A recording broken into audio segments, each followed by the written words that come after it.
الرجیم بسم اللہ الرحمن الرحیم۔ الحمدللہ ہمارے DQ 2024 کے ضمن میں الحمدللہ 15 پارہ سورہ کہف ہمارا چل رہا ہے، آیت نمبر 30 سے آج ہم دیکھیں گے۔ تو تلاوت کلام پاک کے لیے میں دعوت دیتی ہوں حفصہ شاہد کو کہ وہ آئیں تلاوت کلام پاک کے ذریعے سے آج کی کلاس کا آغاز کریں۔ اعوذ باللہ من الشیطان الرجیم، بسم اللہ الرحمن الرحیم۔ ان الذین آمنوا وعملوا الصالحات انا لا نضيع اجر من احسن عملا اولئک لهم جنات عدن تجری من تحتها الانہار يحلون فيها من أساور من ذهب ويلبسون ثيابا خضرا من سندس واستبرق متكئين فيها على الأرائك نعم الثواب وحسنت مرتفقا واضرب لهم مثلا رجلين جعلنا لأحدهما جنتين من أعناب وحففناهما بنخل وجعلنا بينهما زرعا كلتا الجنتين آتت أكلها ولم تظلم منه شيئا وفجرنا خلالهما نهرا وكان له ثمر فقال لصاحبه وهو يحاوره أنا أكثر منك مالا وأعز نفرا ودخل جنته وهو ظالم لنفسه قال ما أظن أن تبيد هذه أبدا وما أظن الساعة قائمة ولئن رددت إلى ربي لأجدن خيرا منها منقلبا قال له صاحبه وهو يحاوره أكفرت بالذي خلقك من تراب ثم من نطفة ثم رجلا لكن هو الله ربي ولا أشرك بربي أحدا ولولا إذ دخلت جنتك قلت ما شاء الله لا قوة إلا بالله إن ترني أنا أقل منك مالا وولدا فعسى ربي أن يؤتيني خيرا من جنتك ويرسل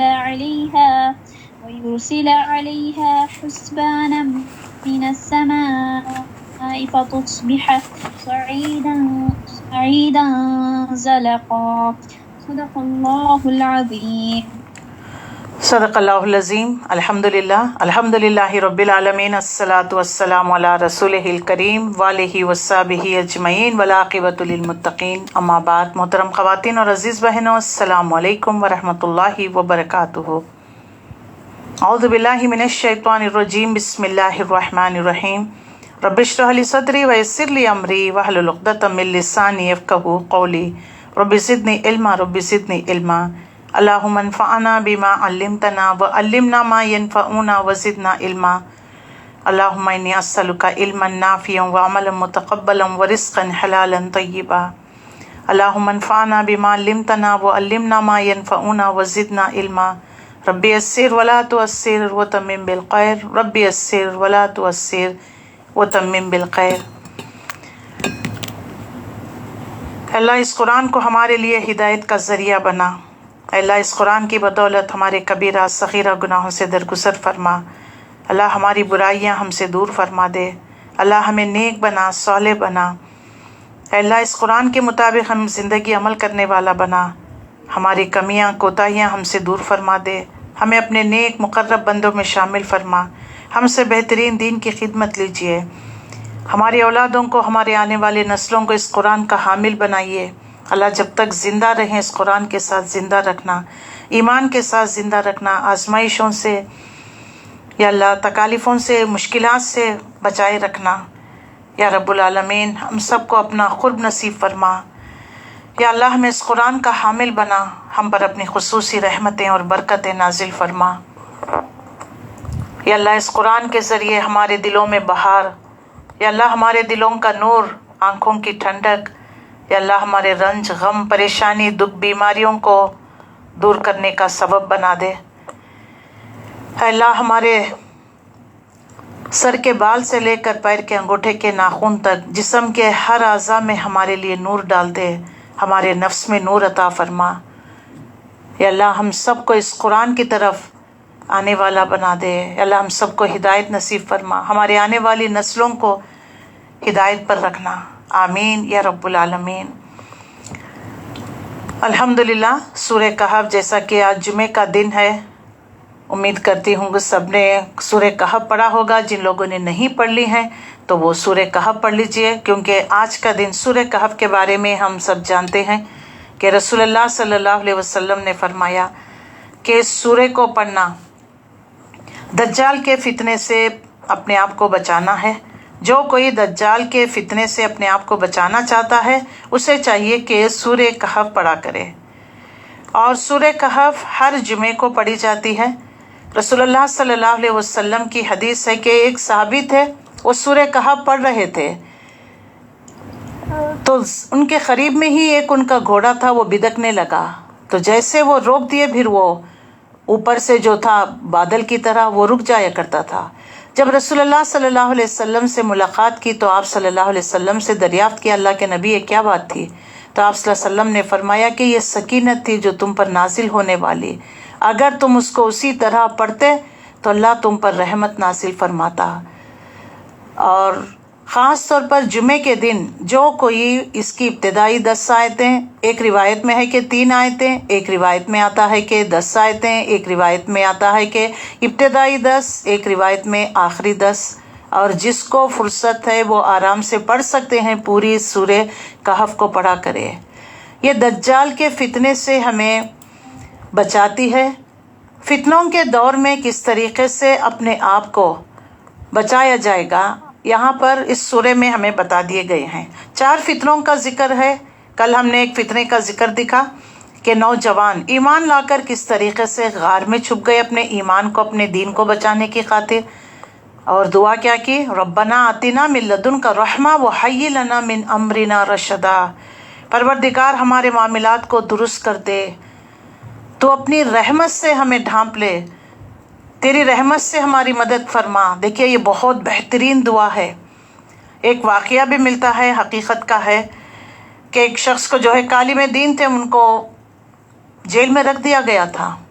وہ اکثر یہ دعا پڑھا کرتے تھے، اکثر پڑھا کرتے تھے، تو اللہ کی کرنی کچھ ایسی ہوئی کہ خود بخود جیل کا تالا کھل گیا، وہ نکل پڑے، اور جو ہے میرے خیال مصر یا کسی اور جگہ جا کر انہوں نے اپنی دینی خدمات سر انجام دینے لگے۔ وہ خود اپنا واقعہ بیان کرتے ہیں، میں نے میرے پچھلے لیکچرز میں کسی جگہ میں نے اس کو کوٹ بھی کیا ہے، تو لہٰذا دیکھ لیجئے، کیونکہ یہ وہ دعا ہے جیسے ایمان لانے والے نوجوانوں نے حقیقت کو جان لیا، حق مان لیا کہ ہمارا تو رب رب السماوات والارض، ہمارا تو رب جو ہے زمین اور آسمان کا مالک ہے، اسے چھوڑ کر ہم دوسروں کی پوجا پرستش کریں، دوسروں کو الہ مان لیں۔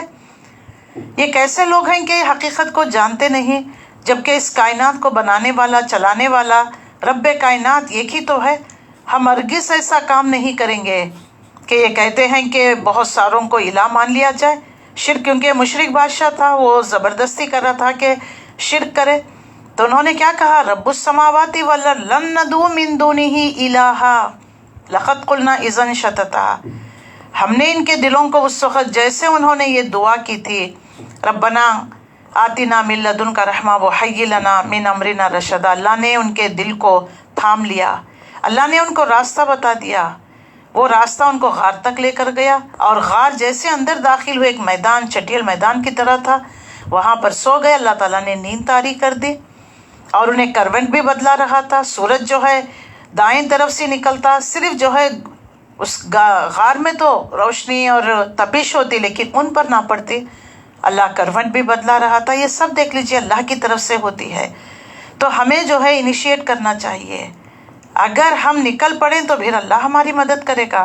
صرف ہم سوچتے ہی رہ گئے تو اچھا یہ کیا ہوگا، اچھا یہ ہو جائے تو پھر کروں، تھوڑا یہ بچے بڑے ہو جائے پھر دین میں آؤ، نہیں، کس کے پاس وقت ہے، کس کو پتا کس کی موت کب آ جائے گی۔ یہ سب جو ہے پلاننگ دھری کی دھری رہ جاتی ہے۔ لہٰذا جس دن آپ کو شعور آ گیا، شعور آپ کا بیدار ہو گیا، اس دن سے شروع کر دینا چاہیے۔ ٹال مٹول نہیں کرنا چاہیے، سستی نہیں کرنا چاہیے۔ اور یہ دیکھ لیجئے معاشرے کی کریم ہوتی ہے نوجوان ینگسٹرز۔ کسی بھی قوم کو ترقی کرنے کے لیے، ترقی ہونے کے لیے نوجوانوں کا ہونا، وہ بھی ایسی کریم ہوتی ہے، ان کی صلاحیتیں، وہ جو ایکٹیو ہوتے ہیں، ان کے اندر جو صلاحیتیں ہوتی ہیں وہ اس کو نچھاور کر سکتے ہیں۔ تو اللہ تعالیٰ نے دیکھ لیجئے دنیا نوجوانوں کو اپنی طرف کھینچتی ہے، لیکن اللہ نوجوانوں کو اپنی طرف بلاتا ہے۔ یہ ایک فرق سمجھ لیجئے، جو کوئی جوانی میں دین کو تھام لیا، اللہ کی بات، قرآن اور سنت دیکھ لیجئے، الحمدللہ جوانی میں جو ڈیسائیڈ کر لیتا ہے، جو ٹھان لیتا ہے، پھر اس کے لیے اللہ تعالیٰ اس کا مددگار بن جاتا ہے۔ اس طریقے سے یہ قصہ غار والوں کا ہم نے کل دیکھ لیا۔ جہاں اللہ تعالیٰ نے نعمتیں دی ہے، جہاں مال، اسباب، علم سب کچھ دے رکھا ہے نا، وہاں پر اللہ تعالیٰ آزمائشیں بھی دیتا ہے، فتنے بھی اٹھتے ہیں۔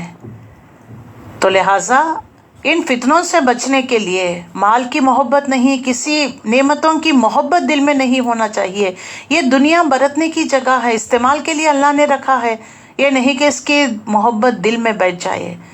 دل میں تو ایک کی ہی محبت آ سکتی ہے، یا تو دنیا یا تو آخرت، یا تو اللہ یا تو پھر دنیا۔ سلیکٹ ہمیں کرنا ہے۔ صحیح بخاری میں ہے کہ جن جنات کی یہ مشرکین پرستش کرتے تھے وہ خود مسلمان ہو گئے تھے، لیکن یہ اب تک اپنے کفر پر جمے ہوئے ہیں۔ انسان کفر پر یعنی حقیقت جان کر بھی کیوں جو ہے اس کو چھوڑنا نہیں چاہتا، ضد اور ہٹ درمی، انانیت، تو اس ضد کو ہمیں چھوڑنا چاہیے۔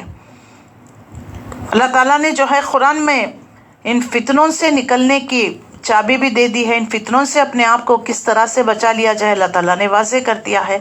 آیت نمبر 18 میں کل ہم پڑھ چکے ہیں کہ اللہ تعالیٰ نے اس قرآن کے ذریعے انسانوں کو ان فتنوں سے نکلنے کا راستہ بھی بتا دیا ہے۔ وَاتْلُ مَا أُوحِيَ إِلَيْكَ مِن كِتَابِ رَبِّكَ لَا مُبَدِّلَ لِكَلِمَاتِهِ وَلَن تَجِدَ مِن دُونِهِ مُلْتَحِدًا وَاصْبِرْ نَفْسَكَ مَعَ الَّذِينَ يَدْعُونَ رَبَّهُم بِالْغَدَاوَةِ وَالْعَشِيِّ يُرِيدُونَ وَجْهَهُ وَلَا تَعْدُ عَيْنَاكَ عَنْهُمْ تُرِيدُ زِينَةَ الْحَيَاةِ الدُّنْيَا۔ تلاوت کرو اس چیز کی جو وحی کی گئی ہے تمہارے رب کی طرف سے تمہاری طرف، اس اللہ کے کلمات کو بدلنے والی کوئی چیز نہیں ہے، اور اگر تم ہرگز پناہ گاہ نہ پاؤ گے اس کے علاوہ، اور اپنے دل کو ان لوگوں کے ساتھ میں متعین کرو جو اپنے رب کی رضا کے طالبگار ہوتے ہیں، صبح شام اسے پکارتے ہیں، ان سے ہرگز نگاہ نہ پھیرو۔ کیا تم دنیا کی زینت کو پسند کرتے ہو؟ کسی ایسے شخص کی اطاعت نہ کرو جس کے دل کو ہم نے اپنی یاد سے غافل کر دیا ہے۔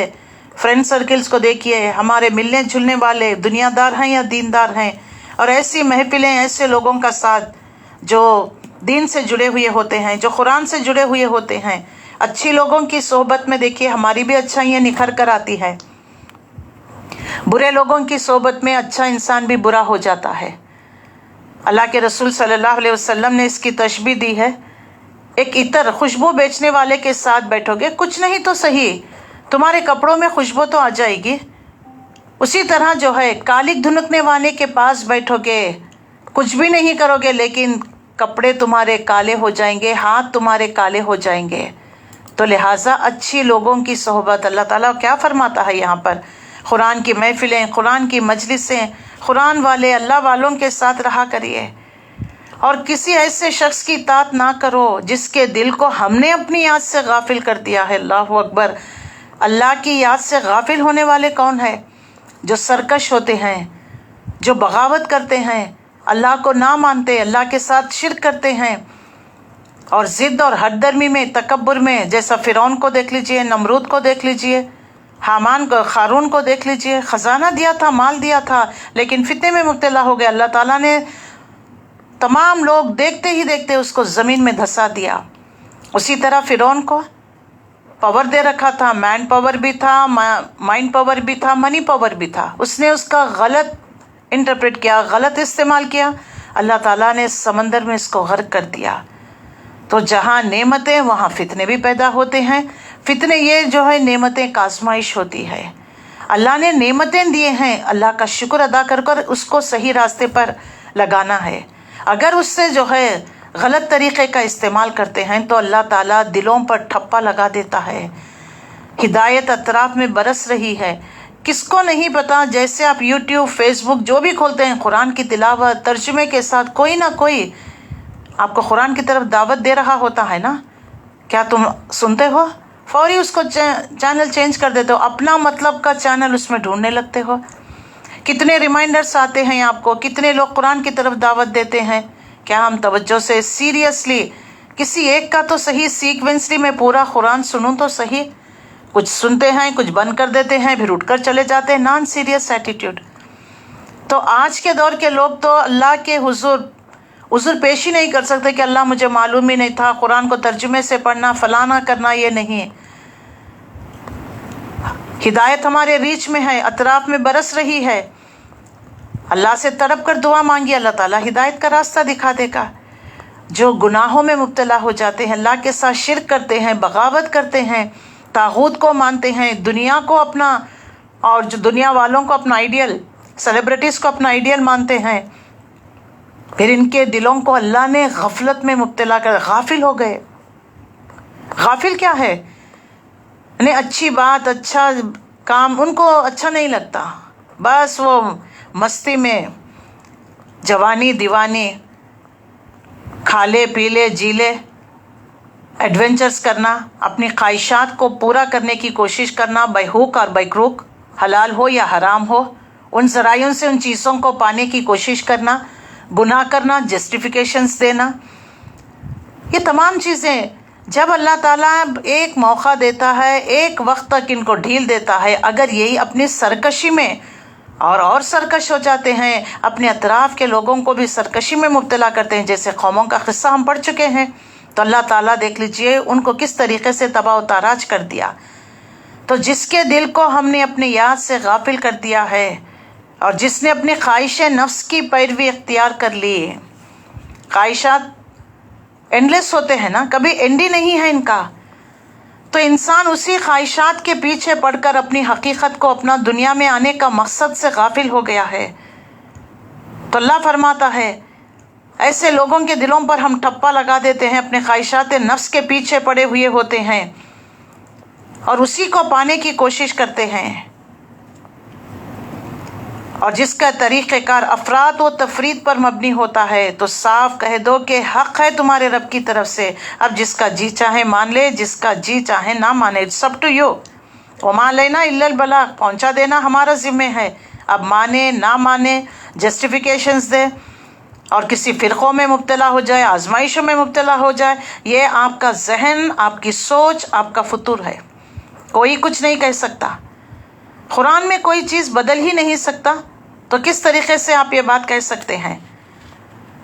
تو سارے حصے کا خلاصہ اگر یہ ہے کہ قرآن، اخوت اور دعوت، یہ 3 پوائنٹس ہے، 3 اصول بیان کیے گئے ہیں، جس نے ان 3 اصول کو مضبوطی کے ساتھ تھام لیا، یعنی اللہ کی کتاب، مومن بندوں کے ساتھ اخوت کا تعلق، کسی جماعت سے، کسی ادارے سے وابستہ ہونا۔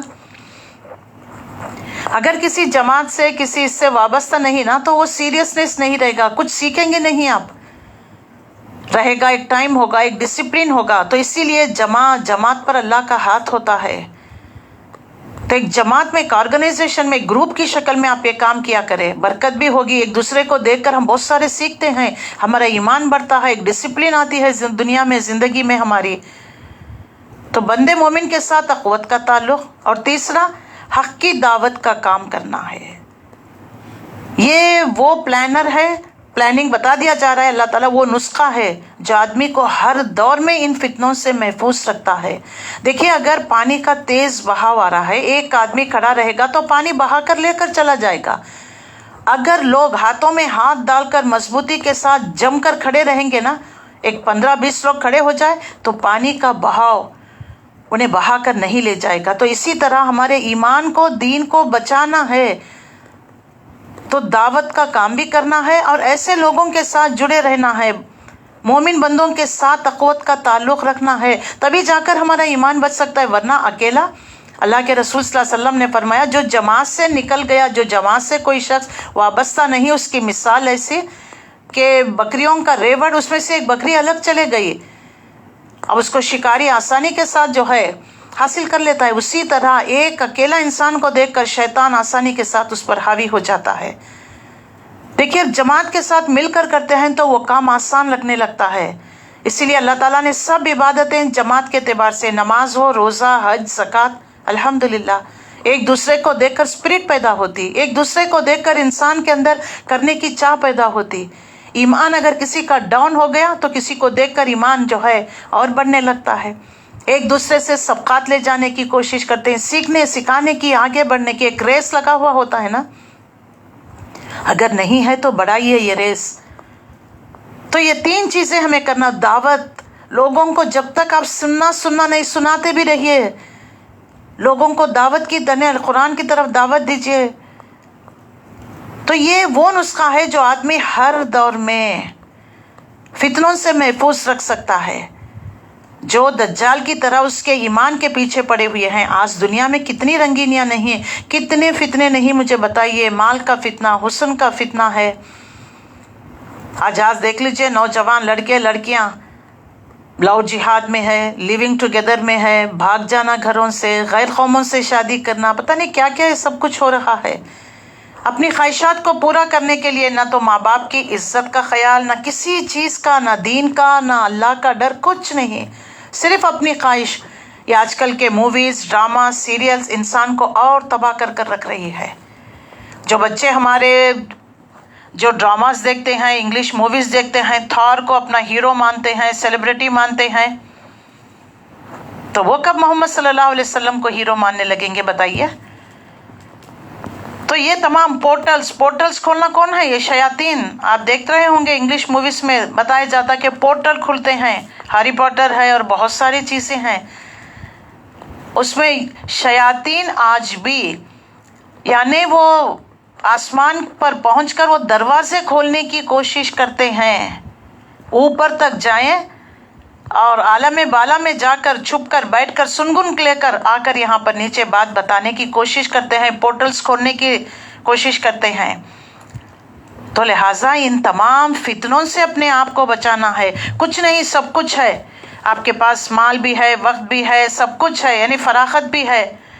اب آپ کا دل قرآن کی طرف تھوڑی آئے گا، بور ہو رہا ہے، کہیں پکنک جائے، کہیں کھانے کے لیے جائے، کہیں فرینڈز کے گھر جائے، مہینے میں ایک بار فرینڈز جمع ہونا، کٹی پارٹیز کرے، ہلا غلا، شور شرابہ۔ کوئی بھی مجلس ایسی نہ ہو جس میں اللہ اور اس کے رسول کا ذکر نہ ہو۔ جمع ہوئیے، اللہ کے دین کی باتیں، دعوت دیجیے اللہ کے کلام کی طرف، کھانا پینا، اس کے بعد مجلس کی دعا پڑھ کر برخاست ہونا ہے۔ ملیے لوگوں سے، لیکن صرف ہلا غلا کرنے کے لیے نہیں۔ کوئی ایسا موقع نہیں ہونا چاہیے کہ جس میں اللہ کا کلام کی بات، اللہ کی کلام کی طرف دعوت نہ ہو۔ تو سب سے پہلے قرآن سے تعلق وابستہ کر لیجئے، ہمارا پہلا اصول قرآن ہے، اور تلاوت کرو اس چیز کی جو وحی کی گئی ہے۔ اللہ تعالیٰ نے واضح کر دیا 27 آیت میں، تمہاری طرف، تمہارے رب کی طرف سے، یعنی تلاوت کرو اس چیز کی جس کی وحی تمہاری طرف کی گئی ہے، رسول اللہ کی طرف نہ، رسول اللہ کے ذریعے ہمیں بتانا مقصود ہے۔ جو اس کتاب میں موجود ہے، جو تمہارے رب کی طرف سے آئی ہے، اس کا حرف صحیح ہے۔ ظاہر ہے کہ اس سے مراد قرآن ہے، جو اس وقت ہمارے ہاتھوں میں ہے، جو ہمارے گھروں کے اندر بھی موجود ہے، اور جس کے بارے میں ہمارا ایمان ہے کہ یہ اللہ کی طرف سے نازل کردہ کتاب ہے۔ تلاوت کے معنی کیا ہے؟ یتلو، تلا یتلو، تلون کا مطلب کیا ہے؟ صرف پڑھنے کے نہیں ہے، اس کے لیے عربی میں قرات کا لفظ آتا ہے، تلاوت کا معنی ایک جامعیت رکھتا ہے۔ تو عربی زبان میں دراصل یہ لفظ ایک چیز کے پیچھے دوسری چیز کے چلنے کے لیے فالو کرنا ہے۔ وَاتْلُ مَا أُوحِيَ إِلَيْكَ مِن كِتَابِ رَبِّكَ 27 آیت میں اللہ نے واضح کر دیا۔ ان فتنوں سے بچنا ہے، اپنی ایمان کی حفاظت کرنا، اپنی دین کی حفاظت کرنی ہے تو قرآن کو تھام لیجئے۔ اور قرآن کو صرف عربی عبارت میں نہیں پڑھنا ہے۔ آپ کو جو لینگویج نہیں آتی اس میں کوئی بات کرے، کوئی لیکچر دے تو کیا آپ کو انٹرسٹ سے سنیں گے؟ صرف اللہ کی کتاب ہے، مقدس کتاب کہہ کر، چوم چاٹ کر، جن بھوت بھگانے کے لیے، کاروبار میں ترقی کے لیے، جادو ٹونوں کے لیے، اس کے لیے نہیں ہے، ہدایت کے لیے آئی ہے۔ ہر آسمانی کتاب ہدایت کے لیے آئی ہے۔ ہر زمانے میں اللہ نے جس قوم میں بھی جو بھی کتاب نازل کی ہے، جب کتاب دی جاتی ہے ایک مشن ویژن تو پھر وہ امت بن جاتی ہے، وہ قوم نہیں رہتی۔ اللہ تعالیٰ نے بنی اسرائیل کو مخاطب کر کر قوم کہا، جب اللہ تعالیٰ نے موسیٰ نبی کو تورات دے دیا اس کے بعد وہ امت بن گئی، ان کا ایک مشن ایک ویژن ہو گیا کہ اس کو پھیلانا ہے، اس کے مطابق عمل کرنا ہے۔ تو قرات کا مطلب آتا ہے، لیکن تلاوت کا مطلب پیچھے اس کے لفظ کے معنی، اس کا مفہوم، یہ عبارت ہمیں آنی چاہیے۔ ایک چیز کے پیچھے دوسرے چیز کے چلنے کے لیے استعمال ہوتا ہے۔ قرات کا الفاظ دیکھ لیجئے، ایک کے بعد دوسرا آتا ہے قرات میں، تو اس لیے تلاوت کا لفظ جس انداز میں آیا اس سے معلوم ہوتا ہے کہ زبان سے پڑھنا، اس کو سمجھنا، اس کو اپنے اندر جذب کرنا، اس کی اشاعت کرنا، اس کے اوپر عمل کرنا، یہ سارے مفہوم تلاوت کے اندر آ جاتے ہیں۔ گویا ہماری پرسنالٹی، ہماری شخصیت، ہمارا ذہن، ہمارا دل، ہماری روح، ہمارے عمل کا ایک مضبوط رشتہ تعلق اس کتاب کے ساتھ ہونا چاہیے جو اللہ کی طرف سے وحی کی گئی ہے۔ یہ سب سے پہلی چیز ہے، اس لیے کہ تاریکیاں کتنی ہی گہری کیوں نہ ہو جائے، روشنی کا یہ سرچشمہ ہمیشہ موجود رہے گا، اس طرح رہے گا جیسا کہ آج سے 1450 سال پہلے رہا ہے۔ تو اس کتاب کے ساتھ دماغ ذہن کا رشتہ مضبوط ہونا چاہیے، اپنے دل دماغ کو اس کے ساتھ مضبوطی کے ساتھ تھامنا چاہیے۔ تو کبھی انسان کو دیکھیے ڈپریشن، فرسٹریشن، تنہائی، اکیلا پن، نا امیدی، مایوسی، کوئی چھوڑ کر چلے جانے کا ڈر، یہ کچھ نہیں رہے گا۔ تو یہ کتاب وہ کتاب ہے، اللہ نے ہمارے لیے بہت خوش قسمت لوگ ہیں، لیکن ایک طرف سے بدقسمت بھی ہیں کہ اتنی اچھی کتاب، اتنی نعمت رکھنے کے باوجود اس سے فائدہ نہیں اٹھاتے۔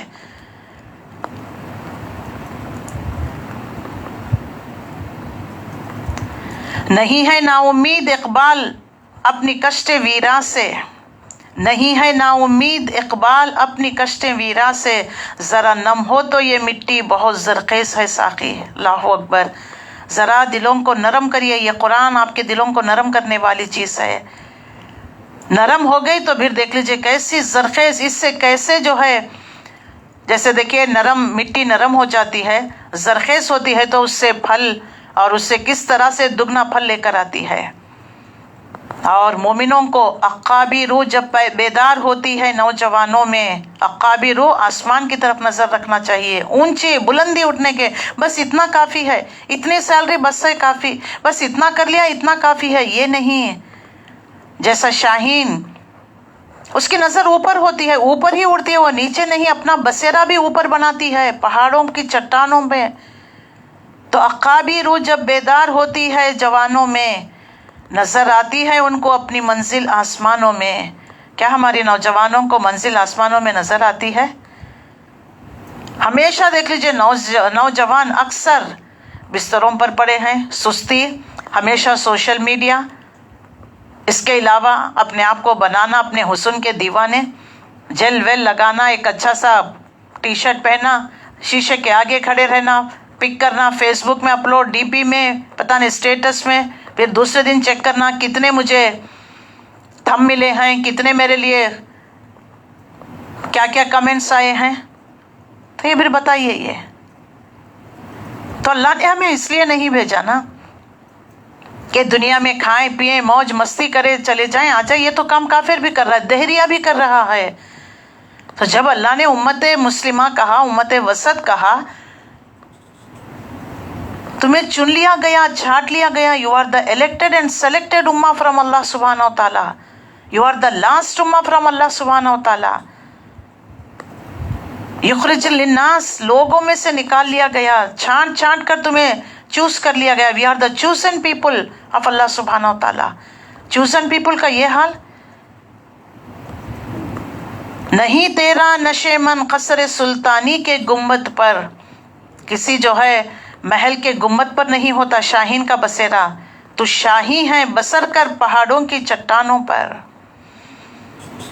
شاہی ہے بسیرا کر پہاڑوں کی چٹانوں میں. تو سخت جاں ہونا چاہیے، اپنا ایک ایم ہونا چاہیے، مشن ویژن ہونا چاہیے. کیا ہے مشن اور ویژن؟ اچھا کھا لیں، اچھا پی لیں، اچھی لائف سٹیٹس، چلیے یہ بھی اچھی بات ہے. اس کے بعد دین واٹ نیکسٹ؟ ذرا سوچنا چاہیے.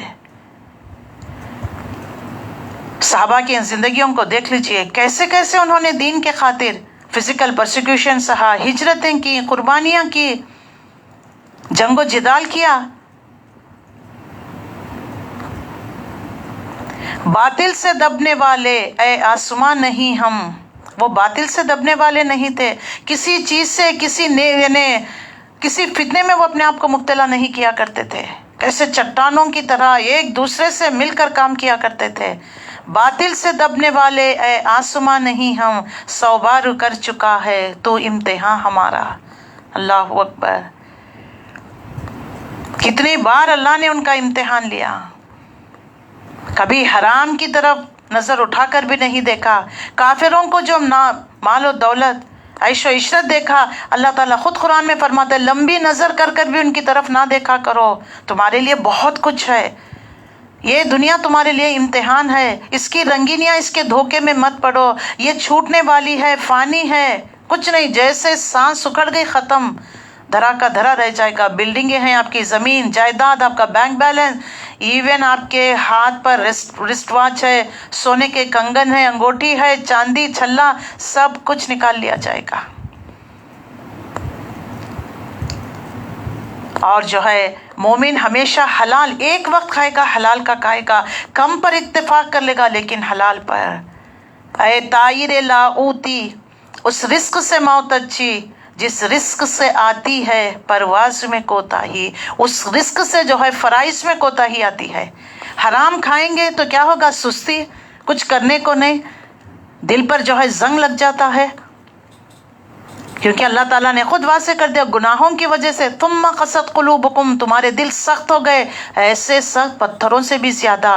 پتھر میں سے تو کچھ ایسے ہوتے ہیں، ان میں سے چشمے جاری ہوتے ہیں، ان میں سے کوئی جو ہے نہریں جاری ہوتے ہیں، کچھ لینڈ سلائڈ کرتے ہیں، لیکن تم اس سے بھی گئے گزرے ہو. اللہ اکبر. تو یہ جو ہے قرآن کو چھوڑنے کی وجہ سے،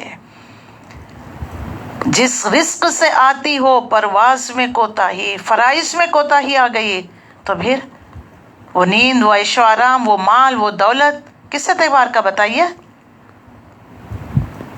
تو اللہ تعالیٰ نے یہاں پر مومنوں کی مثال دے کر واضح کر دیا ہے، تیرے آزاد بندوں کی نہ یہ دنیا نہ وہ دنیا، یہاں مرنے کی پابندی، وہاں جینے کی پابندی. یہاں مرنا چاہتے ہیں، وہاں جینا، یہاں جینا چاہتے ہیں، وہاں مرنا چاہتے ہیں.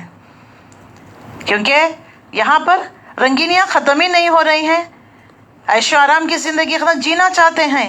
اللہ وہاں زندگی دے کر آپ جیو تو وہاں مرنا چاہتے ہیں. تو دیکھ لیجئے اللہ تعالیٰ نے واضح کرا قرآن کی ایک ایک آیت ہمیں پکار کر کہتی ابھی بھی وقت ہے، آ جاؤ، اس کی طرف آ جاؤ، اس کو تھام لو. ایک قدم تم آگے بڑھاؤ گے، اللہ تمہاری طرف 10 قدم آئے گا. تم دوڑ کر آؤ گے، اللہ لپک کر تمہیں تھام لے گا. اگر تم وقت ٹالتے چلے جاؤ گے تو پھر جب تم چاہو گے تو نہیں، کوئی چیز حاصل کرنا چاہو گے تو نہیں. دنیا میں ہوتا نا، آج دیکھ لیجئے نعمتوں کی کوئی قدر نہیں، جب نعمت چھین لی جاتی ہیں تو پھر اس کی قدر معلوم ہوتی ہے. اسی طرح ماں باپ ہے، رشتہ دار ہے، کوئی بھی جب تک انسان ہے کوئی قدر نہیں. جب مر جاتے ہیں گلاب جل جھڑکتے ہیں، گلاب کی پنکتیاں، جاتے ہیں، کھڑے ہوتے ہیں، درود و فاتحہ، پھر پتہ نہیں کیا کیا کرتے ہیں، مسجد بناتے ہیں، مدرسے بناتے ہیں، چندے دینے لگتے ہیں. تو اس طرح سے ذرا اپنے آپ کو آنکھ کھول کر دیکھیے، غفلت سے نکلیے، بیدار ہوئیے. یہ تمام فتنے ہیں، اللہ خود واضح کرتا ہے، جہاں نعمت ہے وہاں فتنہ. جب تک کہ تم اگر قرآن سے چمٹے نہیں رہو گے تو ہر نعمت تمہارے لیے فتنہ ہو جائے گی. ورنہ انسان نعمتوں کو امتحان سمجھ کر اس کا صحیح استعمال کرے گا. آج ہماری عبادتوں کو دیکھ لیجئے، کوئی بھی کام ہوتا ہے تو ہم گڑ گڑاتے ہیں، تہجد تسبیح ہاتھ سے نہیں، ذکر اذکار، اللہ فلانا کام ہو جائے، وہ بیٹی کو بیٹا ہو جائے، وہ شادی ہو جائے، وہ گھر بن جائے، وہ ویزا لگ جائے، وہ فلانا ہو جائے. ایک سوداگری جیسا ایک سودا کرتا ہے ویسا انسان ہمارے بھی دیکھ لیجئے.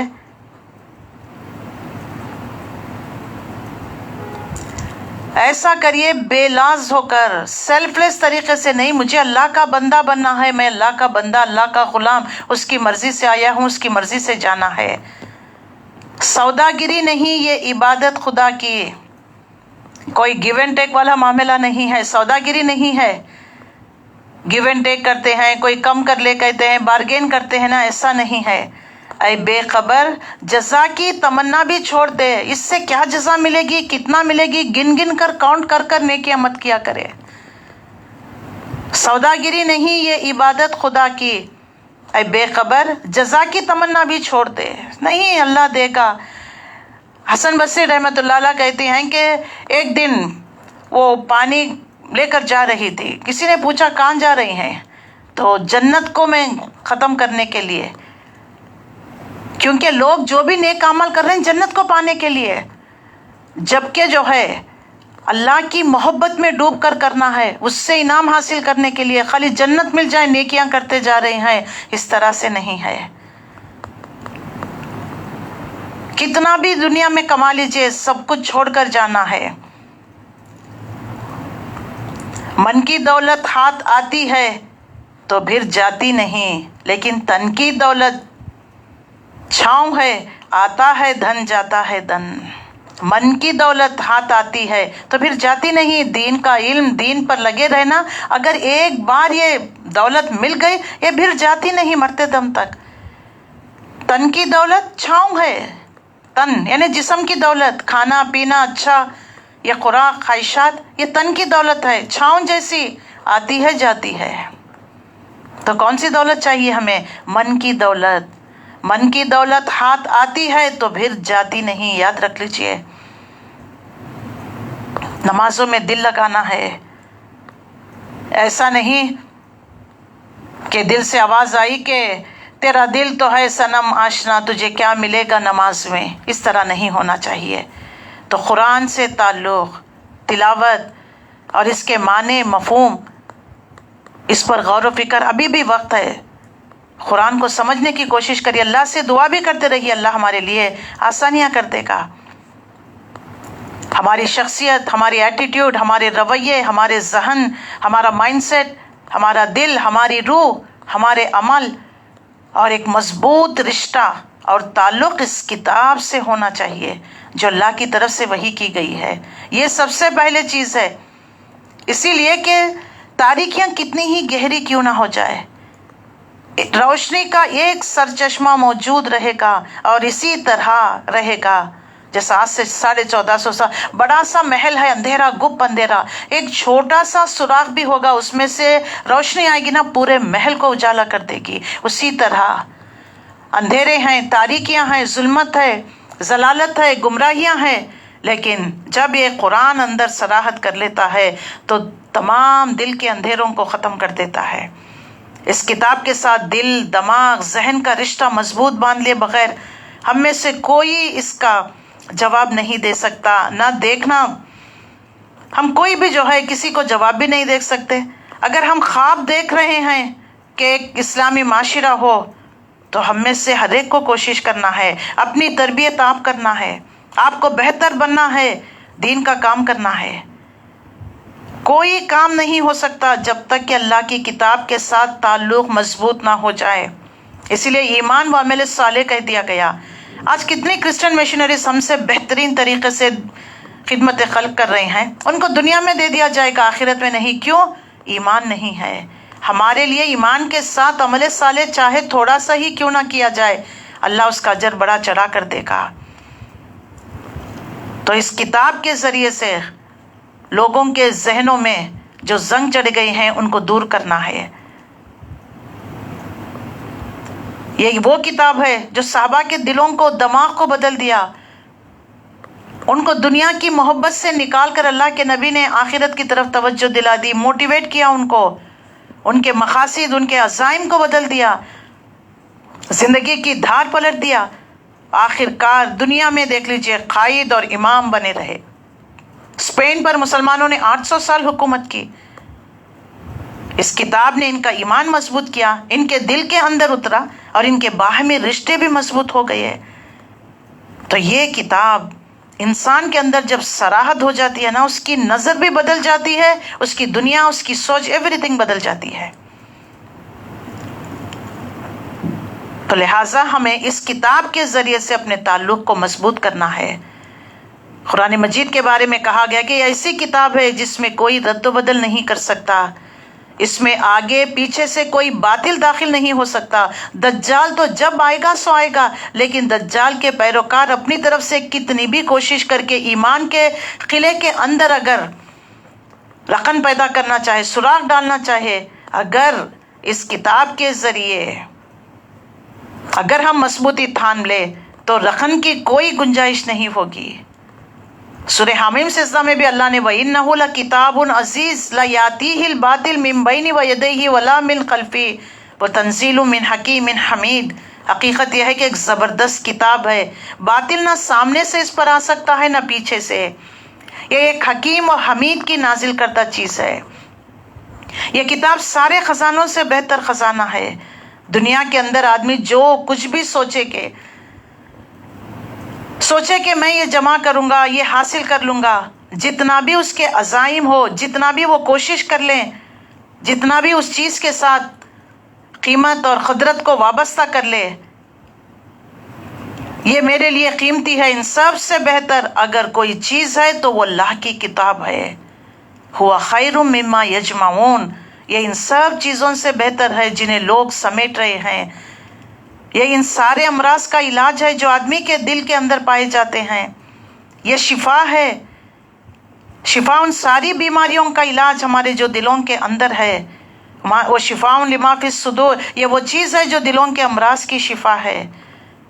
کفر ہے، شرک ہے، بدعت ہے، حسد ہے، اس کے اندر نور اور روشنی ہے۔ جو جس کے دل کے اندر صراحت، تو باہر کی دنیا بھی اس کی رنگین ہو جائے گی، روشن ہو جائے گی۔ البتہ تو ہمیں اس کتاب کو جو ہے پڑھنا بھی ہے، اس کے مطابق ہمیں اپنی زندگیوں کو گزارنا ہے۔ یہ قرآن کا خود اپنا بیان ہے کہ کسی باہر کے مورخ نے بیان کی ہوئی کہانیاں نہیں، کہ قرآن نے خود بتایا کہ اس کو پڑھنے سننے والوں پر کیا کیفیت طاری ہوتی ہے۔ یہ ساری کیفیت لفظ تلاوت کے اندر شامل ہے۔ اس اللہ کے کلمات کو بدلنے والی کوئی چیز نہیں ہے۔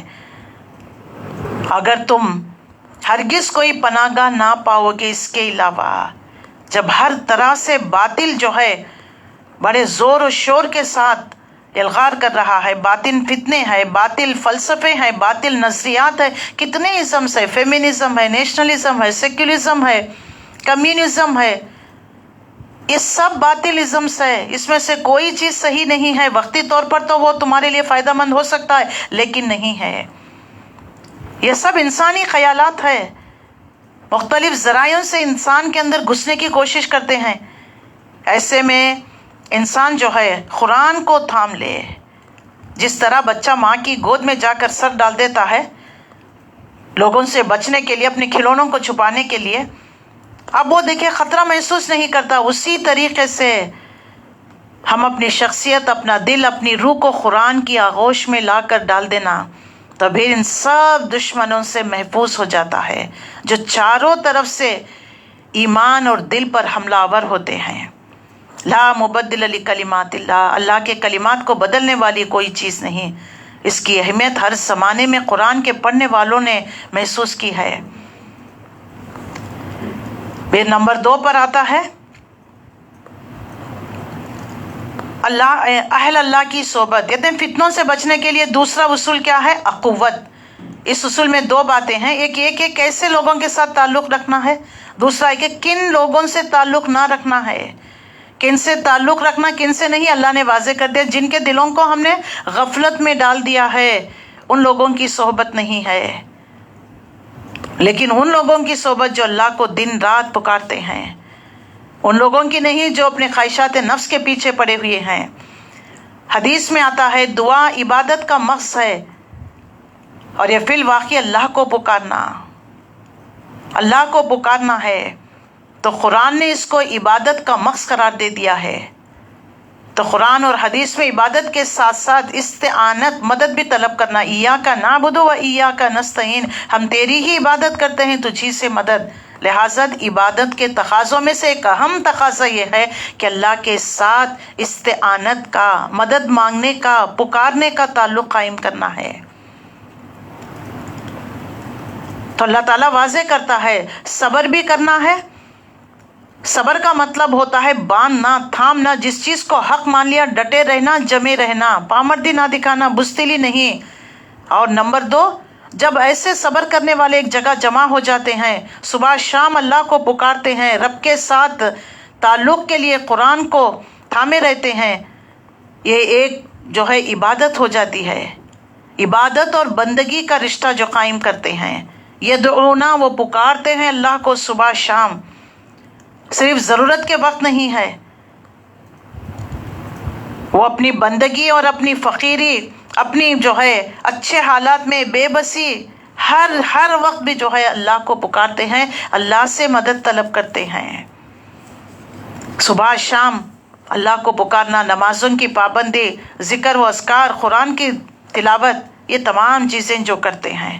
نمبر 3، دعوت، اس قرآن کی طرف لوگوں کو بلاتے ہیں۔ تو یہ کام جو کریں گے وہی فلاح پانے والے، وہی کامیاب ہونے والے ہیں۔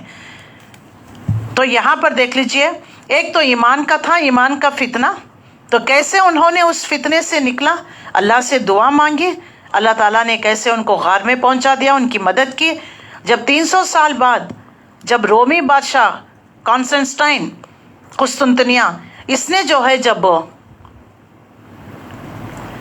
عیسائی بادشاہ ہو گیا تو لوگوں کو عیسائیت کی طرف بلانے لگا، تو اس نے دعا کی کہ اللہ یہ لوگ مان نہیں رہے ہیں کہ مرنے کے بعد جی اٹھنا ہے، کوئی ایسا معجزہ دکھا دے۔ تو اللہ تعالیٰ نے 300 برس جو غار میں سوئے پڑے تھے ان کو اللہ تعالیٰ نے جگا دیا۔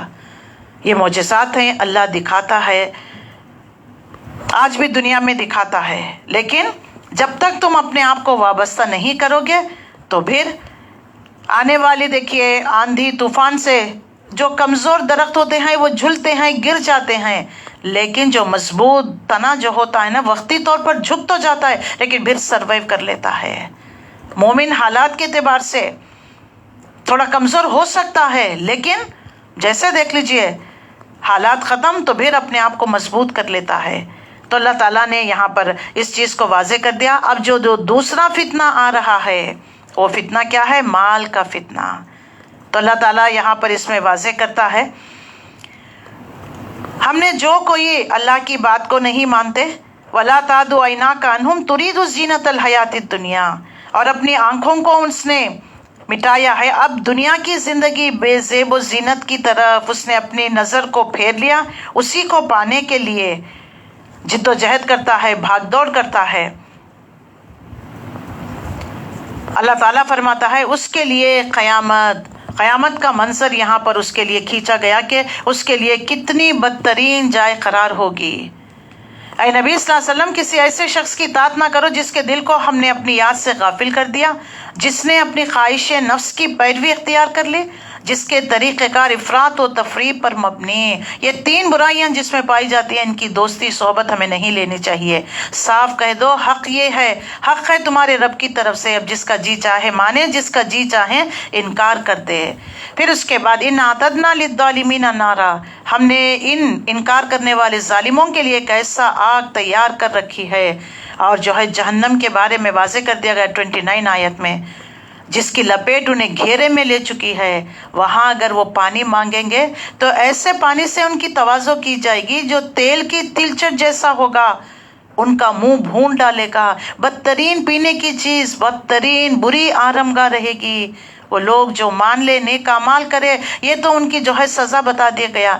دیکھیں کوئی چیز ہم ڈیپ فرائی کرنے کے بعد نیچے دیکھ لیجئے جو مسالے جو بھی ہوتے ہیں وہ جم جاتے ہیں نا، ایسا تھک تلچٹ جیسا پانی پینے کے لیے گرم کھولتا ہوا دیا جائے گا۔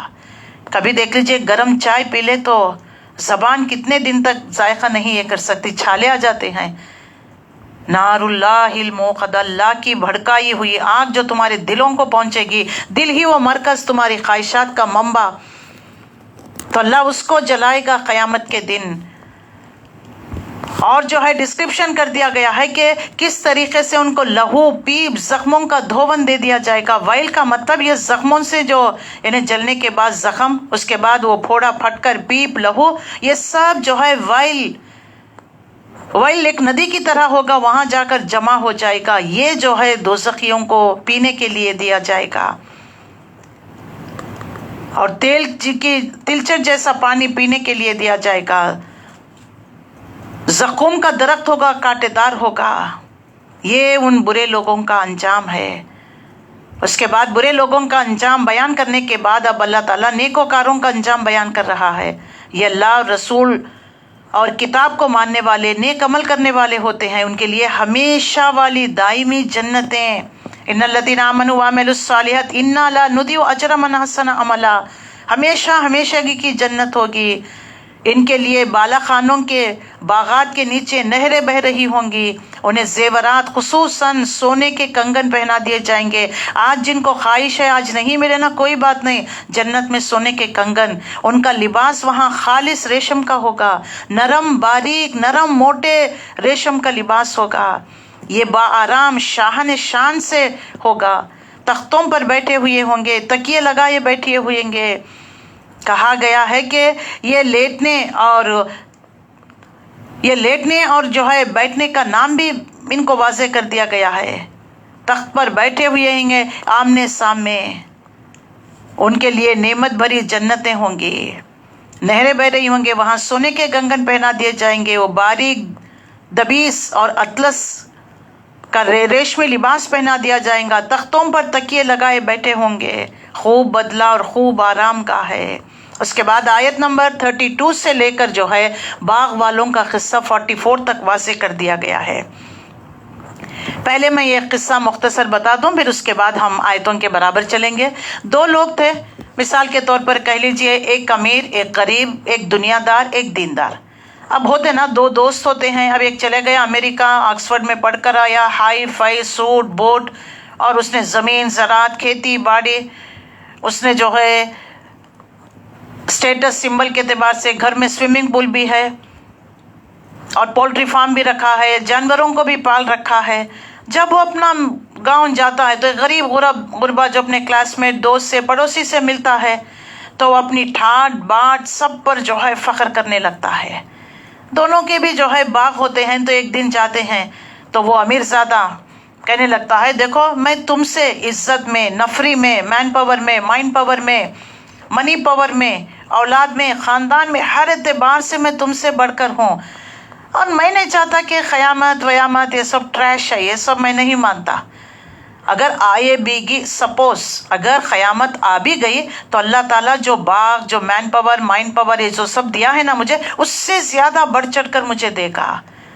اس نے جو ہے تکبر کیا تو اس نے کہا الحمدللہ، اللہ نے جو جس کو دے دیا ہے اللہ کا شکر۔ جب اس طریقے سے جو ہے ایسی باتیں کہنے لگا جو اللہ کو ناگوار پسند نہیں آئے، تکبر کرنے لگا، تو جب دوسرے دن یہ جیسے اپنے باغ میں داخل ہوئے تو اس امیر زادے کا باغ جو ہے اوندھا الٹ چکا تھا۔ تو اللہ تعالیٰ نے اس کا ذکر یہاں پر واضح کر دیا۔ دو باغ والوں کا قصہ 32 سے 44 تک۔ دو شخص، ان کے جو ہے باہمی مکالمہ یعنی ڈائلاگ بازی۔ ان میں ایک شخص تو اللہ نے مال دولت بہت سی دوسری دنیاوی نعمتوں سے نواز رکھا تھا۔ وہ شخص اپنی خوشحالی میں اس قدر مگن ہو کر، اس کی نگاہ اللہ سے ہٹ کر مادی وسائل میٹیریلزم پر جم کر رہ گئی۔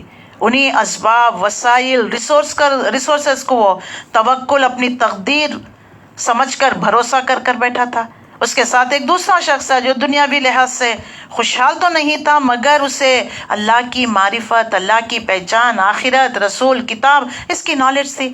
اس نے اس دولت مند شخص کو نصیحت کی کہ اللہ نے تمہیں بہت سی نعمتوں سے نوازا ہے، مگر تم اسے بالکل ہی بھولے ہوئے ہو، تمہیں چاہیے کہ اللہ کا شکر ادا کرنا چاہیے۔ تو دولت مند شخص نے گھمنڈ میں آ کر اس کی نصیحت کا بہت تلخ جواب دے دیا، کہا کہ مجھے تو یہ ساری نعمتیں اس لیے ملی ہے کہ میں اللہ کا چاہتا ہوں، I deserve it، جبکہ میرے مقابلے میں تمہاری کوئی حیثیت نہیں۔ اللہ کے اس بندے نے اسے پھر سمجھایا کہ دیکھو، اپنی دنیاوی مال اسباب پر اتنا مت اتراؤ، کیونکہ اللہ اگر چاہے تو تمہارے یہ سارے ٹھاٹ باٹ پل میں ختم کر سکتا ہے، وہ چاہے تو تمہاری ساری دولت مال اسباب کو ضائع کر سکتا ہے۔ اس نے جواباً کہا کہ کیسے ہو سکتا ہے، میں نے تو اپنا مال، اپنے اسباب، تمام چیزوں کی حفاظت کا بھی خوب بندوبست کر لیا ہے۔ الغرض ان تمام نصیحتوں کا اس شخص پر کچھ بھی اثر نہیں ہوا۔ دنیاوی اسباب کے نشے میں، مال دولت کے نشے میں نے تو ایسا مضبوط سیمنٹ لگا کر ایسی ٹائل سے بنایا، کبھی بھی یہ جو ہے نہ زلزلے سے گر سکتا ہے نہ آندھی طوفان سے، اور میں نے جو ہے بلٹ پروف گاڑی میں جا رہا ہوں، میرے ساتھ باڈی گارڈز ہیں، فلانا ڈمکا ٹمکا، یہ میں خود اپنی حفاظت میں اللہ کا چاہتا ہوں، اسی لیے I deserve۔ میں نے تو اتنی محنت کی، رات رات میں پڑھتا رہا، یہ ڈینگے مارنے لگا۔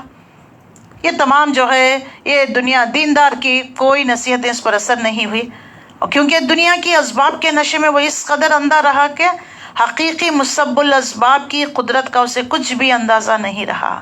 آخر کار اس کے اس رویے کا نتیجہ یہ نکلا کہ اللہ تعالیٰ نے اس کا سب کچھ برباد کر رکھ دیا۔ وہ اپنے رویے پر کفِ افسوس ہاتھ ملتا رہا۔ اپنی بربادی کے بعد جب اس شخص کی آنکھیں کھلی تو تب بہت دیر ہو چکی تھی۔ تو یہاں اس دولت مند شخص کا وہ فقرہ خاص طور پر قابل غور ہے کہ اپنی بربادی کے بعد پچھتاتے ہوئے اس کی زبان سے نکلا کہ کاش میں اپنے رب کے ساتھ کسی کو شریک نہ کرتا۔ تو دیکھا جائے تو یہاں یہ واقعے میں شرک جو ہے، اس نے کسی چیز کا شرک نہیں کیا، نہ کسی دیوی دیوتا کا پوجا پاٹ، کچھ نہیں کیا۔ تو یہاں پر اللہ کے سوا کسی کو معبود کا ذکر جو کیا جاتا ہے نا، اس نے میٹیریلزم کو خدا کا درجہ دے رکھا تھا۔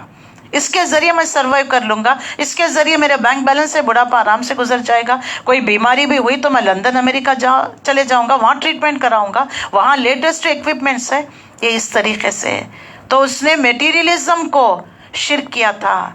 تو یہاں پر شرک کا مطلب دیوی دیوتا کی پوجا پاٹ کرنا ہی نہیں ہے، اپنے نفس کو بڑا موٹا کر لینا، اور مجھے کوئی چیز نقصان نہیں دے سکتی، میرا مال، میرا اسباب، میرا جتھا، میرا خاندان، میرا قبیلہ میرا مال بچا لے گا، نہیں۔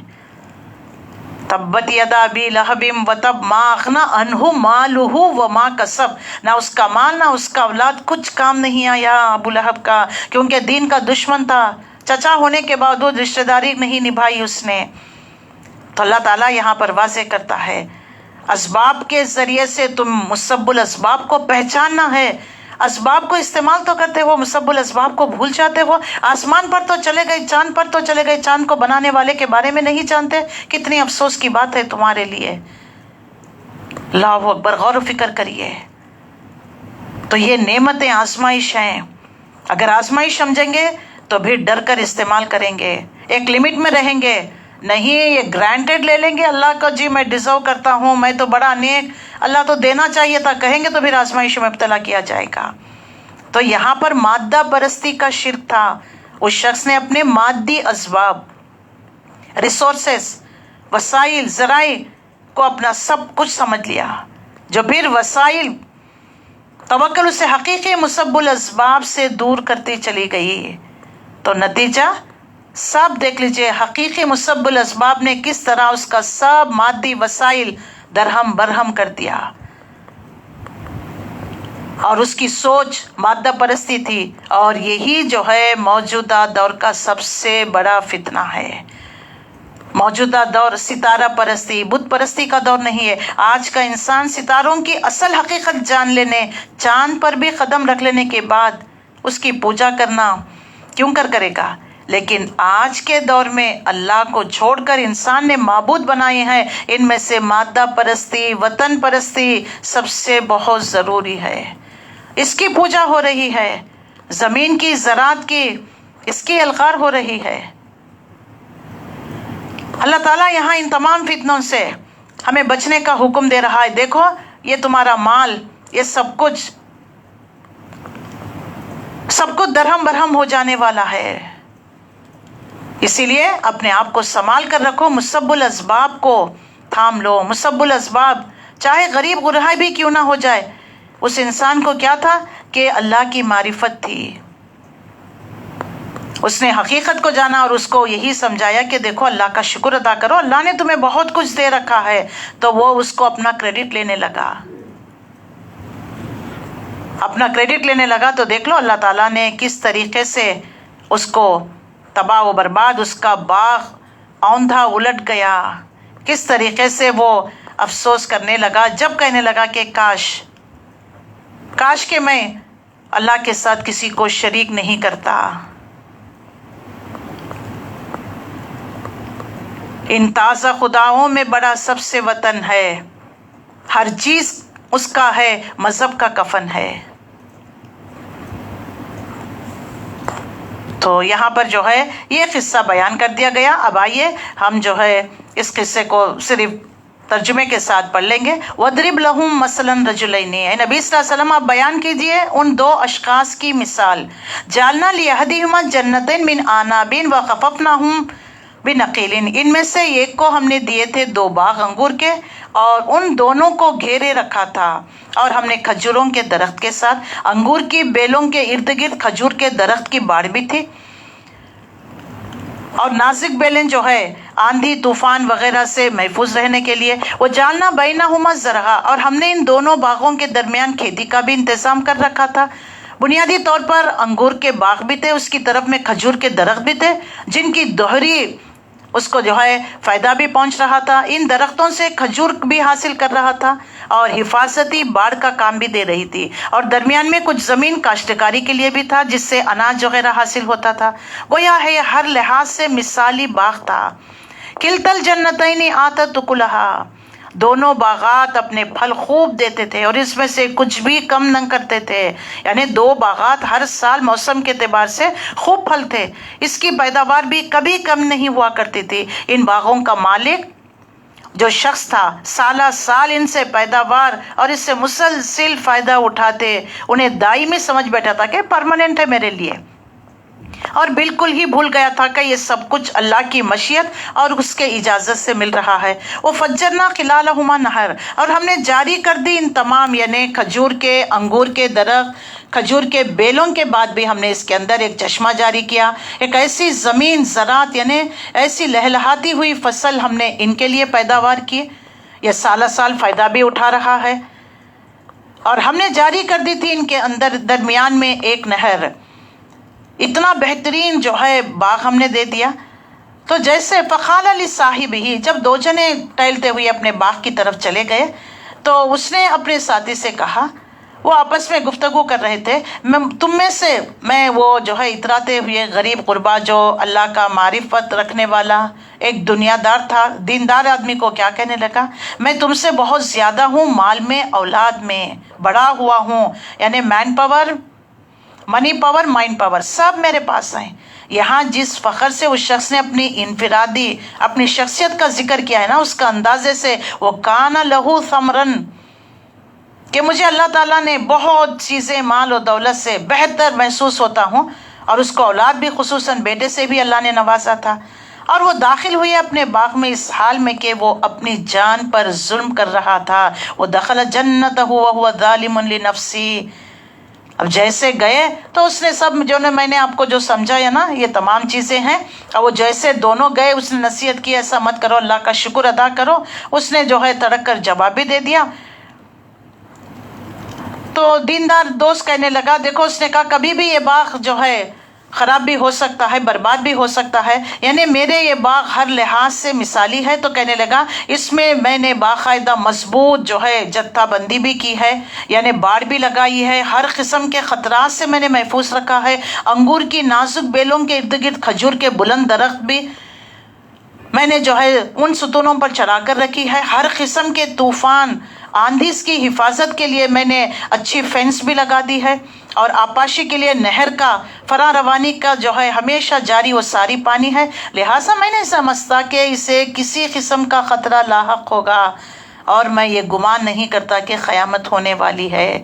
یہ قیامت وغیرہ کی باتیں سب ڈھکوسلے ہیں، یہ مولویوں کے ڈراوے ہیں، میں نہیں سمجھتا کہ ایسا کوئی واقعہ حقیقت میں رونما ہونے والا ہے۔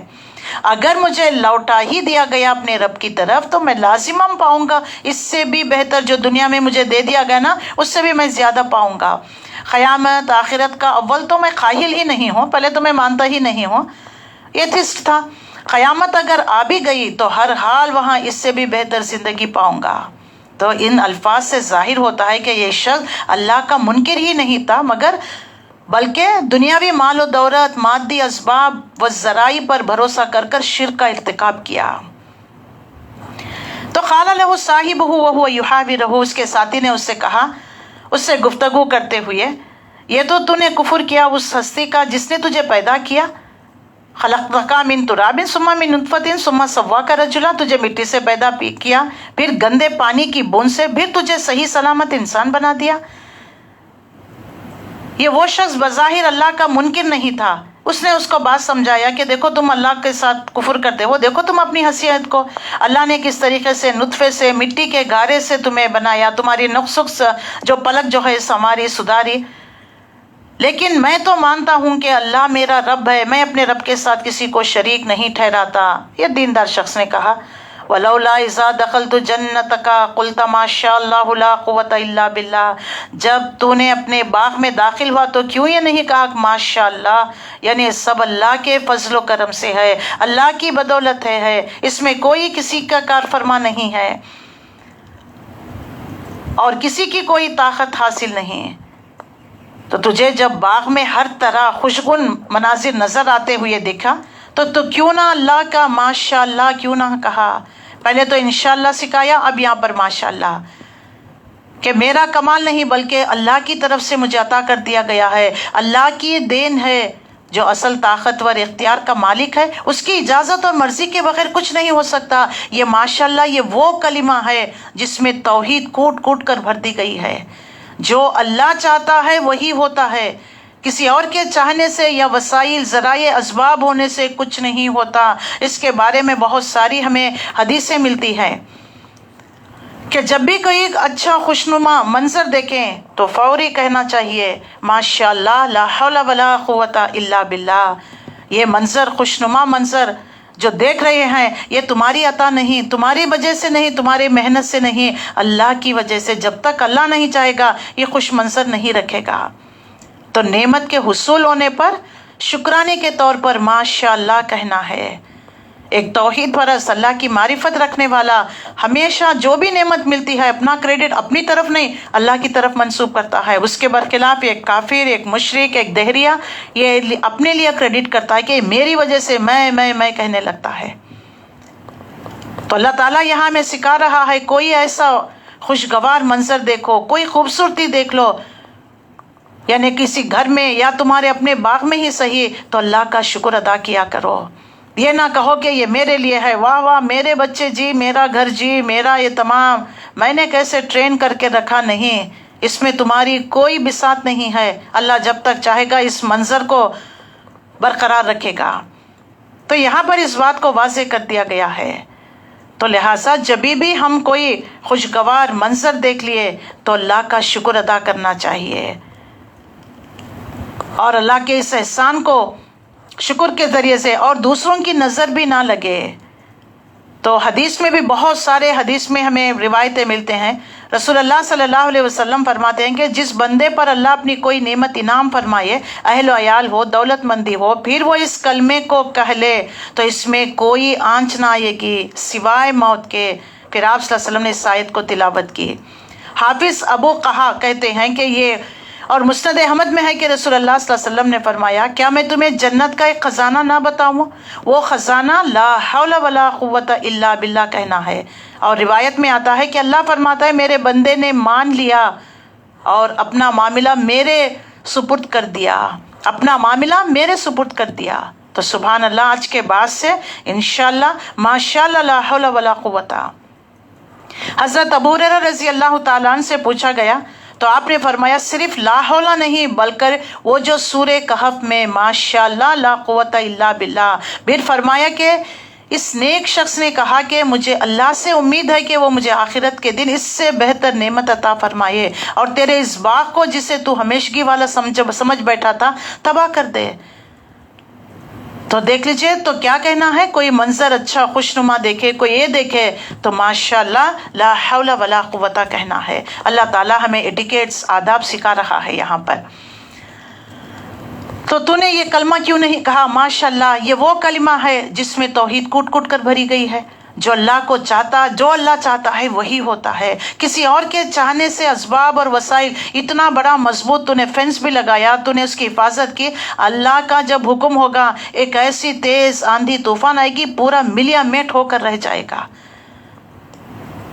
تو امید ہے کہ میرا رب تیرے باغ سے بہتر باغ مجھے عطا کرے گا۔ یقین ہے کہ مجھے میرا رب اگر چاہے تو تمہارے ان باغوں سے بہتر نعمت مجھے عطا کرے گا۔ کس نے کہا؟ دیندار نے کہا۔ اور وہ بھیج دے اس سے تیرے باغ پر کوئی آفت آسمان سے تو وہ صاف چٹیل میدان ہو کر رہ جائے گا۔ اس نے یہ بھی کہا کہ ممکن ہے تمہارا اس کفر، اس تکبر کے عوض اللہ تمہارے اس باغ پر کوئی ایسی آفت نازل کر دے کہ اسے قطع زمین پر کوئی درخت، کوئی بیل بوٹا باقی نہ رہے، یا اس کا پانی گہرائی میں اتر جائے، پھر تو اس کا پانی تمہیں کسی طرح حاصل نہ ہو۔ یہ اس طریقے سے اس نے جو دیندار تھا وہ دنیا دار کو سمجھانے لگا۔ اللہ تمہارے باغ پر کوئی آسمانی آفت نہ بھی بھیج دے تو یوں بھی ہو سکتا ہے کہ اس کے حکم سے زمین کا پانی غیر معمولی گہرائی میں چلے جائے، اس کے نتیجے میں تمہارا اپنا بنایا ہوا نظام، آبپاشی، سب کچھ پانی کے بغیر سوکھ جائے۔ یعنی حقیقی مسبب الاسباب تو اللہ ہے، اس نے مختلف اسباب مہیا کر رکھے ہیں جس سے یہ کاروباری دنیا چل رہی ہے۔ جب چاہے کسی کے سبب کو سلب کر لے تو اس کی اہمیت کو بدل دے۔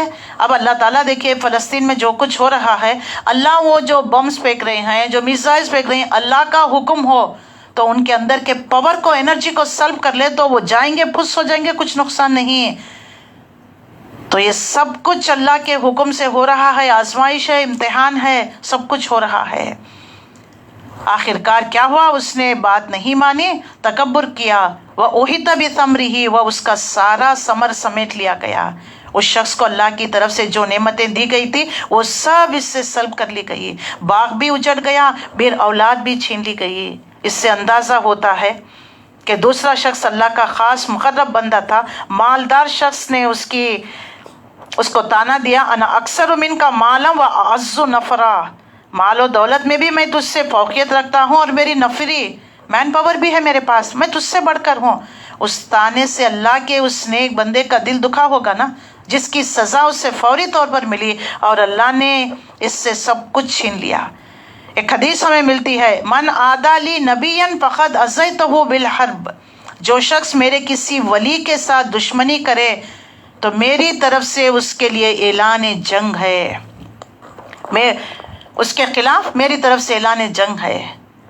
تو یعنی کسی صاحب دل ولی اللہ کے دل کو کبھی ٹھیس نہیں پہنچانا چاہیے، اس کے بدلے میں اللہ تعالیٰ کی طرف سے پوری قوم پر گرفت بھی آ سکتی ہے۔ تو فاصبح یقلب کفیہ علی ما انفق فیہا، وہ ہاتھ ملتا رہا گیا اور اس پر جو کچھ اس نے اس پر خرچ کیا تھا۔ تو یقیناً ان باغوں میں یعنی منصوبہ بندی کے لیے پورے اس نے مال لگایا تھا، اسباب لگایا تھا، سب بہت بڑا انویسٹ کیا تھا نا، سب تباہ و برباد ہو گئے۔ اور وہ باغ اگر آ پڑا تھا اپنی چھتریوں پر، وہی خاویۃ علی عروشہا، زمین کے بو ہو گیا، انگوروں کی بیل جن چھتریوں پر چڑھائی گئی تھی نا، وہ سب کی سب اوندھی ہو گئی۔ وَيَقُولُ، آیت نمبر 44، یا لیتنی لم اشرک بربی احدا، کہنے لگا ہائے میری شامت، کاش میں اپنے رب کے ساتھ کسی کو شریک نہ ٹھہرایا ہوا ہوتا۔ اس مالدار شخص کے مقابلے میں سے مکالمے سے، ڈائلاگ بازی سے ہمیں حقیقت پوری طرح واضح ہوتی ہے کہ اس شخص نے اللہ کی قدرت، اس کے اختیارات کو بھول کر ظاہری اسباب، مادی وسائل پر توکل کر لیا تھا۔ یہی اس کا شرک تھا جس کا خود اس نے یہاں پر اعتراف کر لیا۔ آج کی مادہ پرست ذہنوں کا مکمل نقشہ اللہ نے اس رکوع میں، اس کتاب میں، ان آیتوں میں دے دیا ہے۔ یہ شرک کی جدید ماڈرن شرک ہے یہ، جس کو پہچاننا اور اس سے جو ہے حفاظت اختیار کرنا بہت ضرورت ہے۔ تو لہٰذا اس نے جو ہے اپنی غلطی کا اعتراف کر لیا۔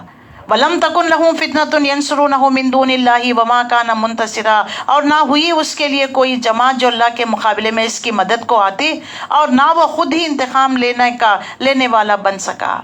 اللہ کے مقابلے میں بھلا کون اس کی مدد کر سکتا؟ اس صورتحال میں وہ کسی سے انتقام لے سکتا تھا؟ اللہ کے مقابلے میں کوئی کسی کا کچھ نہیں بگاڑ سکتا۔ ہنالک الولایۃ للہ الحق، یہاں تو تمام اختیارات اللہ ہی کا ہے جو الحق ہے۔ ولایت کے معنی حکومت، اقتدار کے آتے ہیں۔ ولی کسی ملک یا علاقے یا ملک کا حکمران کو بھی کہتے ہیں، اور اسی لفظ سے ولایت اس لحاظ سے بھی جو ہے کل کا کل اختیار، قدرت اللہ کے لیے ہے جو الحق ہے۔ اس مادے سے ولی بھی آتا ہے جس کے معنی جو ہوتے ہیں دوست، پشت پناہی۔ اس مادے سے ولایت یہ دوستی، محبت کے معنی بھی دیتا ہے۔ اللہ ولی الذین آمنوا یخرجہم من الظلمات الی النور، سورہ بقرہ میں پڑھ کر آئے ہیں، اور سورہ یونس میں الا ان اولیاء اللہ ولا خوف علیہم ولا هم یحزنون هو خیر ثوابا وخیر عقبا، وہی بہتر ہے انعام دینے میں، اور وہی بہتر ہے عاقبت کے اعتبار سے۔ اللہ نے واضح کر دیا۔ پھر آیت نمبر 45 سے 49 تک دنیا کی مثال دے کر اللہ واضح کرتا ہے، وَاضْرِبْ لَهُم مَثَلَ الْحَيَاةِ الدُّنْيَا كَمَاءٍ أَنزَلْنَاهُ مِنَ السَّمَاءِ، اور دیکھو یہ دنیا کی چکا چوند، یہ ہرے بھرے باغات، یہ چشمے، یہ ٹھنڈے پانی کے نہریں، یہ ہوائیں، یہ سب اللہ کی طرف سے ہے۔ یہ تمام قدرتی نعمتیں ہیں جو اللہ نے تمہیں دے رکھا ہے۔ اللہ یہاں پر بھی واضح کرتا ہے، دیکھو ان زمین زراعت کو پا کر کہیں گھمنڈ میں مبتلا نہ ہونا۔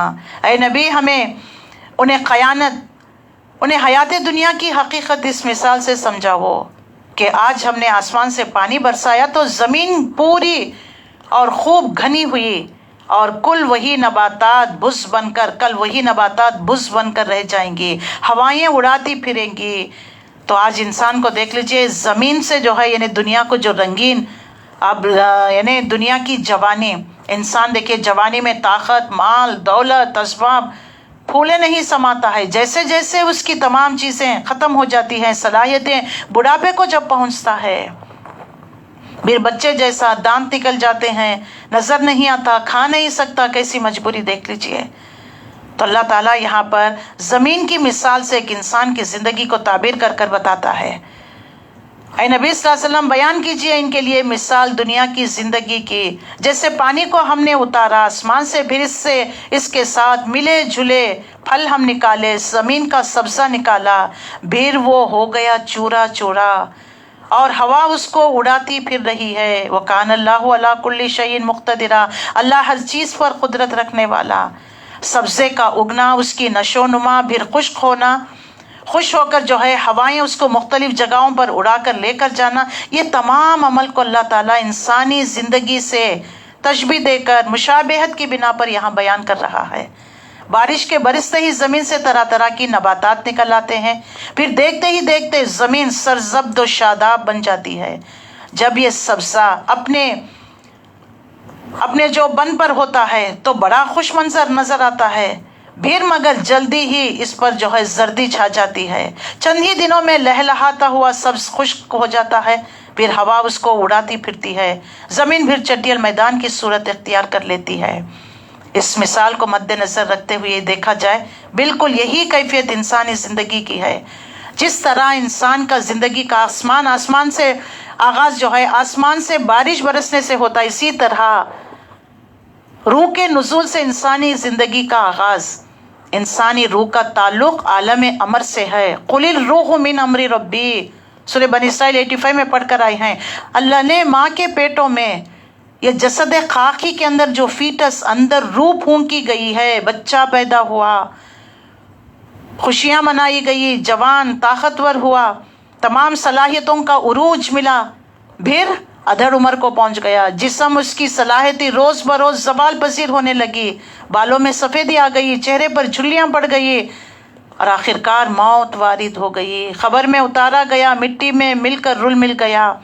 اس سائیکل کا دورانیہ مختلف جو ہے اللہ تعالیٰ مختلف طور پر ہمیں قرآن مجید میں واضح کر دیا گیا ہے، مگر انسانی زندگی کے آغاز اور انجام کی حقیقت بس یہی ہے۔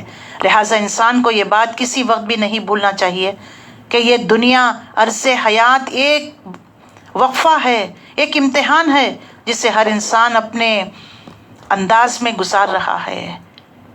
اس کے بعد اللہ تعالیٰ اتنا ہی نہیں آزمائش کی، المال والبنون زینت الحیات الدنیا، مال اور بیٹے دنیا کی زینت، رونق، سب کچھ ہے۔ دنیاوی زندگی کی زیب و زینت کا ذکر کر کر یہاں تیسری مرتبہ اللہ تعالیٰ واضح کرتا ہے۔ اس سے پہلے ہم نے آیت نمبر 7 میں بھی پڑھ چکے ہیں، زمین کی آزائش، زیبائش، تمام رونقیں انسان کے امتحان کے لیے بنائی گئی۔ پھر 48 میں انا جعلنا ما علی الارض زینۃ لہا لنبلوہم ایہم احسن عملا۔ 28 آیت میں رسول اللہ صلی اللہ علیہ وسلم کو مخاطب کر کر تریدون زینت الحیات الدنیا، کہ نبی صلی اللہ علیہ وسلم کہیں لوگوں کو یہ گمان نہ ہو کہ آپ کا مطلوب مقصود بھی دنیا کی زندگی کی آرائش زیبائش ہے۔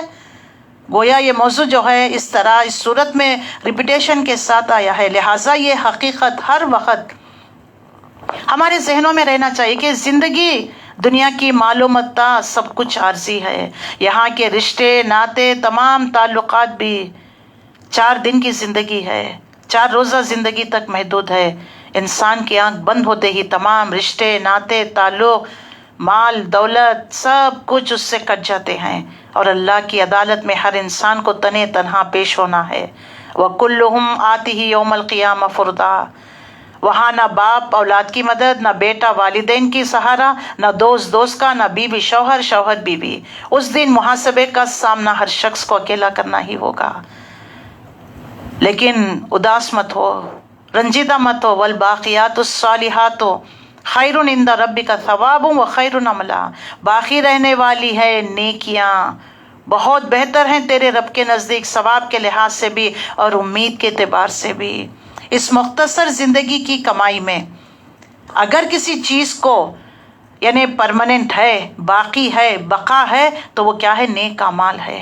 آخرت میں صرف وہی کام آئیں گے، لہٰذا دنیاوی مال اسباب سے امیدیں نہ لگاؤ، نہ اولاد سے، نہ شوہر سے، نہ بیوی سے، نہ ماں باپ سے، نہ دوست سے، نہ قوم سے، نہ وطن سے، کسی سے نہیں۔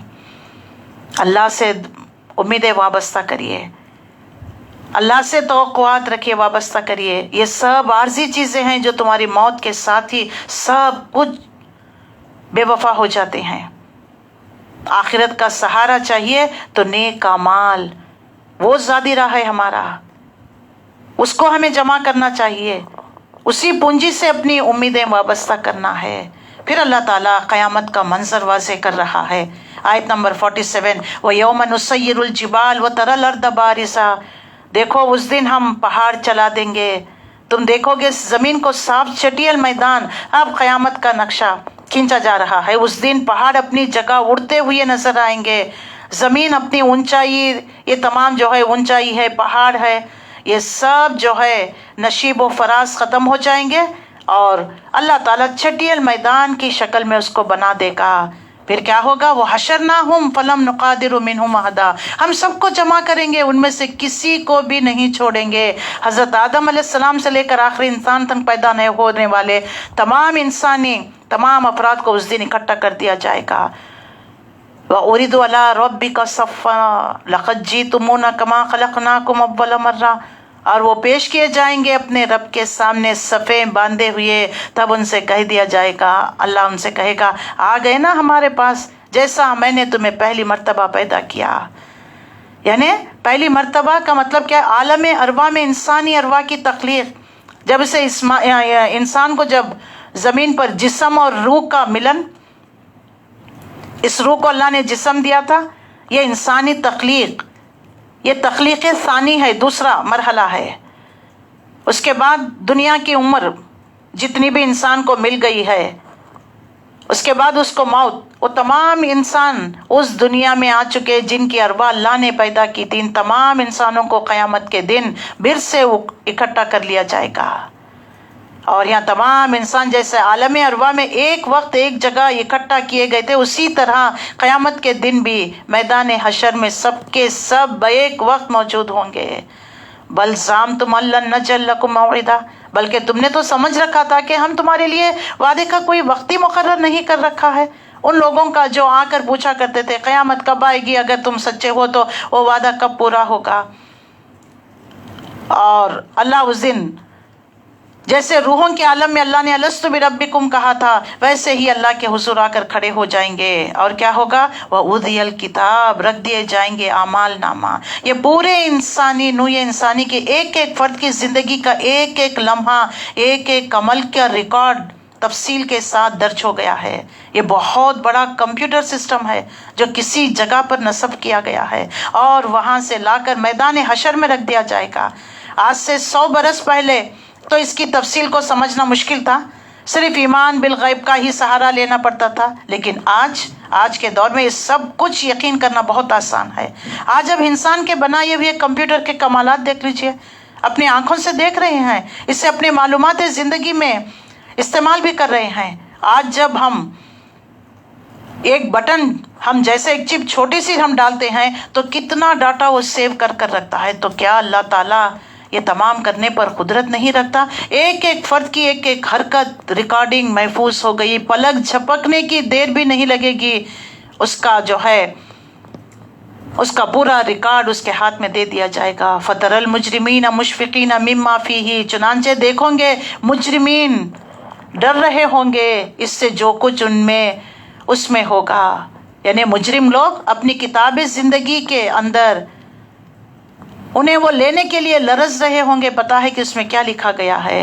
وہ یقولون، کہتے ہیں، یا لیتنا ما لہذا الکتاب، ہائے ہماری بدبختی، ہائے ہماری شامت، یہ کیسی کتاب ہے، لا یغادر صغیرۃ ولا کبیرۃ الا احصاها، یہ کیسے اعمال نامہ ہے، اس نے نہ تو کوئی چھوٹی سی چھوٹی چیز چھوڑا، نہ کوئی بڑی سی بڑی چیز کو اس نے محفوظ کر رکھا ہے۔ وَوَجَدُوا مَا عَمِلُوا حَاضِرًا وَلَا يُظْلِمُ رَبُّكَ أَحَدًا، اور وہ پائیں گے جو عمل بھی انہوں نے کیا ہوگا موجود، ان کا رب اس دن ذرہ برابر بھی ان پر کوئی ظلم نہیں کرے گا۔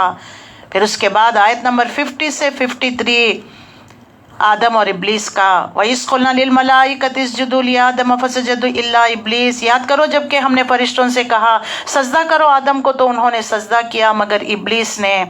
بنی اسرائیل، سورہ کہف، یہ دونوں سملر ہے نا صورتوں میں، تو یہاں پر اللہ تعالیٰ نے 7ویں رکوع میں آتا ہے آیت 50 میں، تو بنی اسرائیل میں بھی 7ویں رکوع میں بھی پہلی آیت اللہ تعالیٰ نے آدم اور ابلیس کا 7 مقامات پر بیان کیا ہے، باقی 6 مقامات پر تو اس کا ذکر نہیں، مگر یہاں یہ حقیقت واضح کر دی گئی کہ ابلیس جنات میں سے تھا، کان من الجن ففسق عن ربہ عن امر ربی، اور جنات میں سے تھا، فسجدوا الا ابلیس، سب نے سجدہ کیا لیکن ابلیس نے، اور وہ ہو گیا نافرمانی کر کر اپنے رب کے حکم کی، جناتوں میں سے تھا۔ اور جو ہے اللہ نے اس سے پوچھا کہ کیا چیز نے تجھے سجدے سے منع کر دیا؟ بئس للظالمین بدلا، کہ یہی برا بدلہ ہے ان ظالموں کے لیے، اللہ کو چھوڑ کر اپنے دشمن شیطان اس کے چیلوں کی رفاقت اختیار کر کے ان ظالموں نے اپنے لیے کس قدر برا بدلہ اختیار کر لیا ہے۔ اور اس کے بعد یہاں پر واضح کر دیا گیا ہے، میں نے انہیں گواہ نہیں بنایا تھا آسمان اور زمین کی تخلیق اور نہ ہی ان کی اپنی تخلیق کا۔ اللہ تعالیٰ یہاں پر واضح کرتا ہے کہ جب اس کو شیطان سے پوچھا گیا تو اس نے کیا کہا؟ انا خیر من، تو نے تو مجھے آگ سے، اس کو تو مٹی سے بنایا۔ تو اللہ ہم سے سوال کرتا ہے، افتتخذونہ وذریتہ اولیاء من دونی وہم لکم عدو، کیا تم بناتے ہو اسے اور اس کی اولاد کو میرے سوا جبکہ یہ تمہارا کھلا دشمن ہے۔ اے آدم کی اولاد ذرا سوچو، تم مجھ سے ڈرو، کہیں یہ سب ابلیس کو اپنا ولی اپنا دوست نہ بناؤ جس نے یوں میری نافرمانی کی تھی۔ تمہارا خالق تمہارا مالک میں ہوں، میں نے تمہیں اشرف المخلوقات کے مرتبے پر فائز کیا ہے، میں نے فرشتوں کو تمہارے سامنے سجدہ کرایا، تمہیں خلافت عرصی سے نوازا، پھر تم کیا کرتے ہو؟ میرے مقابلے میں ابلیس اور اس کی ذریات کو مانتے ہو، ان کو دوست بناتے ہو، جبکہ وہ فی الواقع وہ تمہارا دشمن ہے۔ کیا ہی برا بدلہ ہے ان ظالموں کے لیے جو اللہ کو چھوڑ کر شیطان اور اس کے دوستوں کو، اس کے چیلے چپاٹوں کو اپنا دوست بناتے ہیں۔ میں نے انہیں کبھی گواہ نہیں، جو جنات کو جو ہے یہ جبھی بھی جو ہے عرب کسی وادی میں جاتے تو کہا کرتے اس وادی کے جن کی پناہ میں آتے ہیں، تو جنوں کا غرور انسانوں نے بڑھا دیا، حالانکہ ان کی کوئی حقیقت نہیں۔ ایک قرآن کی آیت پڑھیے وہ جل جائیں گے، اذان سنائیے وہ جل جائیں گے، لیکن تم نے ان کو بڑھاوا دے کر ان کے غرور کو بڑھا دیا ہے۔ تو اللہ فرماتا ہے میں نے انہیں گواہ نہیں بنایا تھا، نہ آسمان و زمین کی تخلیق میں میں نے ان کی مدد لی ہوئی تھی، اور میں بہکانے والوں کو اپنا مددگار بنانے والا نہیں تھا۔ یہ جو تم شیطان اور اس کے ذریات کو میرے برابر لاتے ہو، مجھے چھوڑ کر انہیں اپنا دوست بناتے ہو، تمہیں معلوم ہونا چاہیے کہ زمین اور آسمان کی تخلیق اور خود اپنی تخلیق کے موقع کے گواہ نہیں ہیں۔ اور جس دن وہ کہے گا کہ پکارو میرے ان شریکوں کو جن کا تمہیں الزام ہے، اللہ کہے گا جن کو ولی اللہ بزرگان دن کو پکارا کرتے تھے نا، پکارو، تو وہ انہیں پکاریں گے مگر وہ انہیں کوئی جواب نہیں دیں گے، اور ہم ان کے درمیان ہلاکت کی گھاٹی حائل کر دیں گے۔ یہ شرک جو ہے، وہ جو جن کی پوجا پرستی، جن کو پکارا کرتے تھے، انبیاء ہو، اولیاء ہو، فرشتے ہو، روز قیامت ان کے اور ان کے شریک ماننے والوں کے درمیان ہلاکت ہو جائے گی، ایک دوسرے سے جو ہے انکار کرنے لگیں گے، اور مجرم لوگ آگ کو دیکھیں گے، جان جائیں گے کہ وہ اس میں ڈالے جانے والے ہیں، اور وہیں پائیں گے اس سے بچنے کی کوئی جگہ نہیں ہے۔ پھر اللہ تعالیٰ آیت نمبر جو ہے 54 سے 59 تک پھر قرآن کے بارے میں وَلَقَدْ صَرَّفْنَا فِي هَذَا الْقُرْآنِ لِلنَّاسِ مِنْ كُلِّ مَثَلٍ، اور ہم نے پھیر پھیر کر بیان کر دی ہے اس قرآن میں لوگوں کی ہدایت کے لیے ہر قسم کی مثالیں۔ وَكَانَ الْإِنسَانُ أَكْثَرَ شَيْءٍ جَدَلًا، لیکن انسان تمام مخلوق سے بڑھ کر جھگڑالو ہو گیا۔ فَأَبَى أَكْثَرُ النَّاسِ إِلَّا كُفُورًا، مگر اکثر لوگ کفران نعمت پر ہی اڑے رہے۔ وَمَنَعَ النَّاسَ أَن يُؤْمِنُوا إِذْ جَاءَهُمُ الْهُدَىٰ وَيَسْتَغْفِرُوا رَبَّهُمْ، اور نہیں روکا لوگوں کو کسی چیز نے جب ان کے پاس ہدایت آ گئی وہ ایمان لائے اور اپنے رب سے مغفرت مانگے۔ الا ان تاتیہم سنت الاولین، مگر یہ ہے کہ ان سے پہلوں کا طریقے پر جاتا ہے، طریقہ برتا جاتا ہے۔ یہ لوگ جو ہدایت آ جانے کے بعد بھی ایمان نہیں لا رہے، اللہ کے حضور استغفار نہیں کرتے ہیں، تو اس کی وجہ سوائے اس کے اور کچھ نہیں کہ ان کے لیے بھی پہلی قوموں جیسا انجام ہی لکھا جا چکا ہے۔ او یاتیہم عذاب قبلا، یا عذاب ان کے سامنے موجود ہو جائے، اور ہم نے بھیجے رسولوں کو مگر خوشخبری دینے والے، خبردار کرنے والے بنا کر، لیکن اکثر لوگوں نے وَيُجَادِلُ الَّذِينَ كَفَرُوا بِالْبَاطِلِ، اور کافر لوگ جھگڑتے ہی رہے جھوٹ کی طرف سے، تاکید اور جھوٹ پر ہی جو ہے اتفاق کرتے رہے۔ لوگ باطل کے ساتھ کھڑے ہو کر حق کو شکست دینے کے لیے کٹ حجتیاں کر رہے تھے۔ وَاتَّخَذُوا آیَاتِهِ وَمَا أُنذِرُوا هُزُوًا، انہوں نے میری آیت کو اور ان چیزوں کے ساتھ انہیں خبردار کیا گیا، اس کا مذاق بنا لیا گیا۔ اس شخص سے بڑا ظالم کون ہوگا جسے نصیحت کی گئی ہو اس کے رب کی آیات کے ذریعے تو اس نے اعراض کیا اور اسے بھول گیا کہ آگے بھیجا ہے ان دونوں ہاتھوں نے جو کچھ اس کی کمائی بجائے ایمان لانے کے، اپنے سابقہ گناہوں سے توبہ کرنے کے، اس نے اللہ کی آیت سے روگردانی کی، اور اس کی ضد اور حد درمی اپنے اعمال، اس کا جھاڑ جھنکڑ کو جس طرح اللہ نے ملیا میٹ کر دیا، اسی طرح اس کے تمام چیزوں کو، اسباب وسائل ذرائع کو اللہ ملیا میٹ کر دے گا۔ یقیناً ہم نے ان کے دلوں پر پردے ڈال رکھے ہیں، وہ اس قرآن کو سمجھ نہیں پائیں گے، ان کے کانوں میں ہم نے گرا ڈال دی ہے۔ یہ بات سورہ بنی اسرائیل میں بھی اللہ نے واضح کر دیا، انا جعلنا علی قلوبہم اکنۃ، اور ان کے کانوں پر صم بکم عمی فہم لا یفقہون، اگرچہ انہیں بلائیں انہیں ہدایت کی طرف تو تبھی بھی وہ ہدایت نہیں پائیں گے، کیونکہ حق واضح ہو جانے کے بعد مسلسل حد درمی کا سبب ان کے دلوں پر مہر لگ چکا ہے، اور اس طرح وہ اللہ کے قانون ہدایت ضلالت کی آخری دفعہ کے جو ہے ضد میں آ چکے ہیں، جس کے تحت جان بوجھ کر اپنے آپ کو ہلاکت میں ڈال رہے ہیں۔ ربک الغفور ذو الرحمہ، دیکھو ابھی بھی وقت ہے، سمر جاؤ، سدھر جاؤ، اللہ کی طرف آ جاؤ، اور آپ کا رب بہت بخشنے والا ہے، بہت رحمت والا ہے۔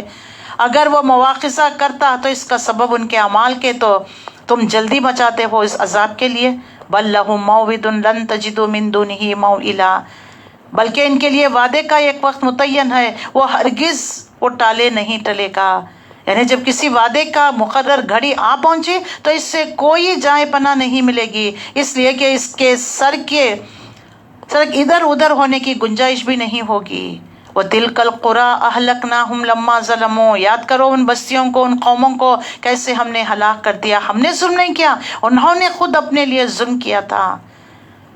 احقاب میں آباد قوم ہجر کیوں نہ ہو جائے، اصحاب ایکل کیوں نہ ہو جائے، صدوم اور عامرہ کی بستیاں، اور ہم نے مقرر کر دیا تھا ان کی ہلاکت کے لیے وعدے کا ایک وقت۔ وعدے کے اس طے شدہ وقت سے پہلے کوئی قوم یا بستی کبھی عذاب ان کو نہیں چھوئے گا۔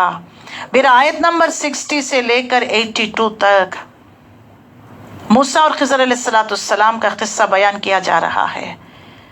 وَإِذْ قَالَ مُوسَىٰ لِفَتَاهُ لَا أَبْرَحَ حَتَّىٰ أَبْلُغَ مَجْمَعَ الْبَحْرَيْنِ أَوْ أَمْضِيَ حُقُبًا فَلَمَّا بَلَغَ مَجْمَعَ بَيْنِهِمَا نَسِيَ حُوتَهُمَا فَاتَّخَذَ سَبِيلَهُ فِي الْبَحْرِ سَرَبًا۔ ان دونوں رکوعات میں یعنی 62، 82، 22 آیتوں میں موسیٰ علیہ السلام کے ایک سفر کا ذکر ہے۔ اس کا واقعہ حدیث میں بھی ملتا ہے اور قدیم اسرائیلی روایتوں میں بھی، جن میں سے بہت سی روایتیں قرآن کے بیان کے مطابق بھی ہوتی ہیں۔ تو ہر حال روایت سے جو معلومات ہمیں حاصل ہوتی ہے اس کے مطابق اللہ تعالیٰ نے موسیٰ علیہ السلام کو حکم دیا کہ اس زمانے کے بہت بڑے عالم تھے۔ تو کسی نے پوچھا کہ آپ کے دور کے بڑا عالم کون ہے؟ تو کہنے لگے کہ میرے سوا کون بڑا عالم ہو سکتا ہے؟ تو اللہ کو یہ بات پسند نہیں آئی، تو اللہ نے آپ کو حکم دیا فلاں جگہ چلے جائیں، وہاں پر آپ کو ہمارا ایک صاحب علم بندہ ملے گا، آپ کچھ عرصہ اس کے ساتھ رہیے، اس کے ساتھ اس کے علم سے استفادہ کر لے۔ ممکن ہے موسیٰ علیہ السلام کی نبوت کا ابتدائی زمانہ ہوگا، اسی طریقے سے آپ کی تربیت بھی مقصود ہوگی اللہ کو، جس طرح بعض روایتوں سے ثابت ہوتا رسول اللہ کی تربیت کے لیے ایک فرشتہ 3 سال تک میکائیل مسلسل آپ کے ساتھ رہا۔ تو اللہ تعالیٰ نے یہاں اپنے جس بندے کا ذکر کیا ہے اس کے بارے میں بہت ساری انٹرپریٹیشنز ہیں، لیکن وہ جو ہے وہ فرشتہ تھا، جبکہ دوسری رائے کے مطابق وہ انسان ہی تھا۔ بہرحال جو ہے اللہ نے وہاں بہت ان کو یہ لمبی عمر دے رکھا تھا، یعنی جیسے جنوں میں سے ابلیس کو اللہ نے طویل عمر دے رکھا تھا، ایسے ہی اس نے انسانوں میں سے ایک نیک بزرگ برگزیدہ بندے کو بھی بہت طویل عمر سے نوازا تھا، ان کا نام حضرت خضر ہے۔ روایت سے معلوم ہوتا ہے موسیٰ علیہ السلام کو کسی وقت خیال آیا کہ اللہ تعالیٰ نے شاید مجھے روئے زمین کے تمام انسانوں سے بڑھ کر علم عطا کیا ہوگا، لہٰذا انہوں نے اپنے اوپر یہ واضح کرنے کے لیے کہ وہ فوق کل ذی علم علیم آپ کو ہدایت فرمائی کہ آپ فلانی جگہ ہمارے خاص بندے سے ملاقات کریں، کچھ عرصے اس کے ساتھ رہیے، اس سے علم اور حکمت سیکھیے، اور اس حکم کی تعمیل میں آپ اپنے نوجوان ساتھی یوشع بن نون کو ساتھ لے کر آپ نکل پڑے۔ تو اور جب یاد کرو اللہ تعالیٰ یہاں پر اس معاملے کو واضح کرتا ہے کہ آپ کو بتایا گیا تھا کہ وہ شخص جو ہے مجمع البحرین، 2 دریا کا سنگم، یعنی 2 دریا جہاں ملتی ہے نا، وہ ہمارا بندہ آپ کو وہاں ملے گا۔ اور مجمع البحرین اس مقام کے بارے میں بھی بہت سارے انٹرپریٹیشنز ہیں۔ اس میں سے ایک رائے تو یہ ہے کہ ریڈ سی کے شمالی کونے سے نکلنے والی 2 نالیاں ہیں جو خلیج سویز اور خلیج عقبہ، یہ جو ہے مجمع البحرین کہلاتی ہیں۔ تو یہ یہاں پر جو ہے آپ کو بیٹھا ہوا ایک بندہ نظر آئے گا۔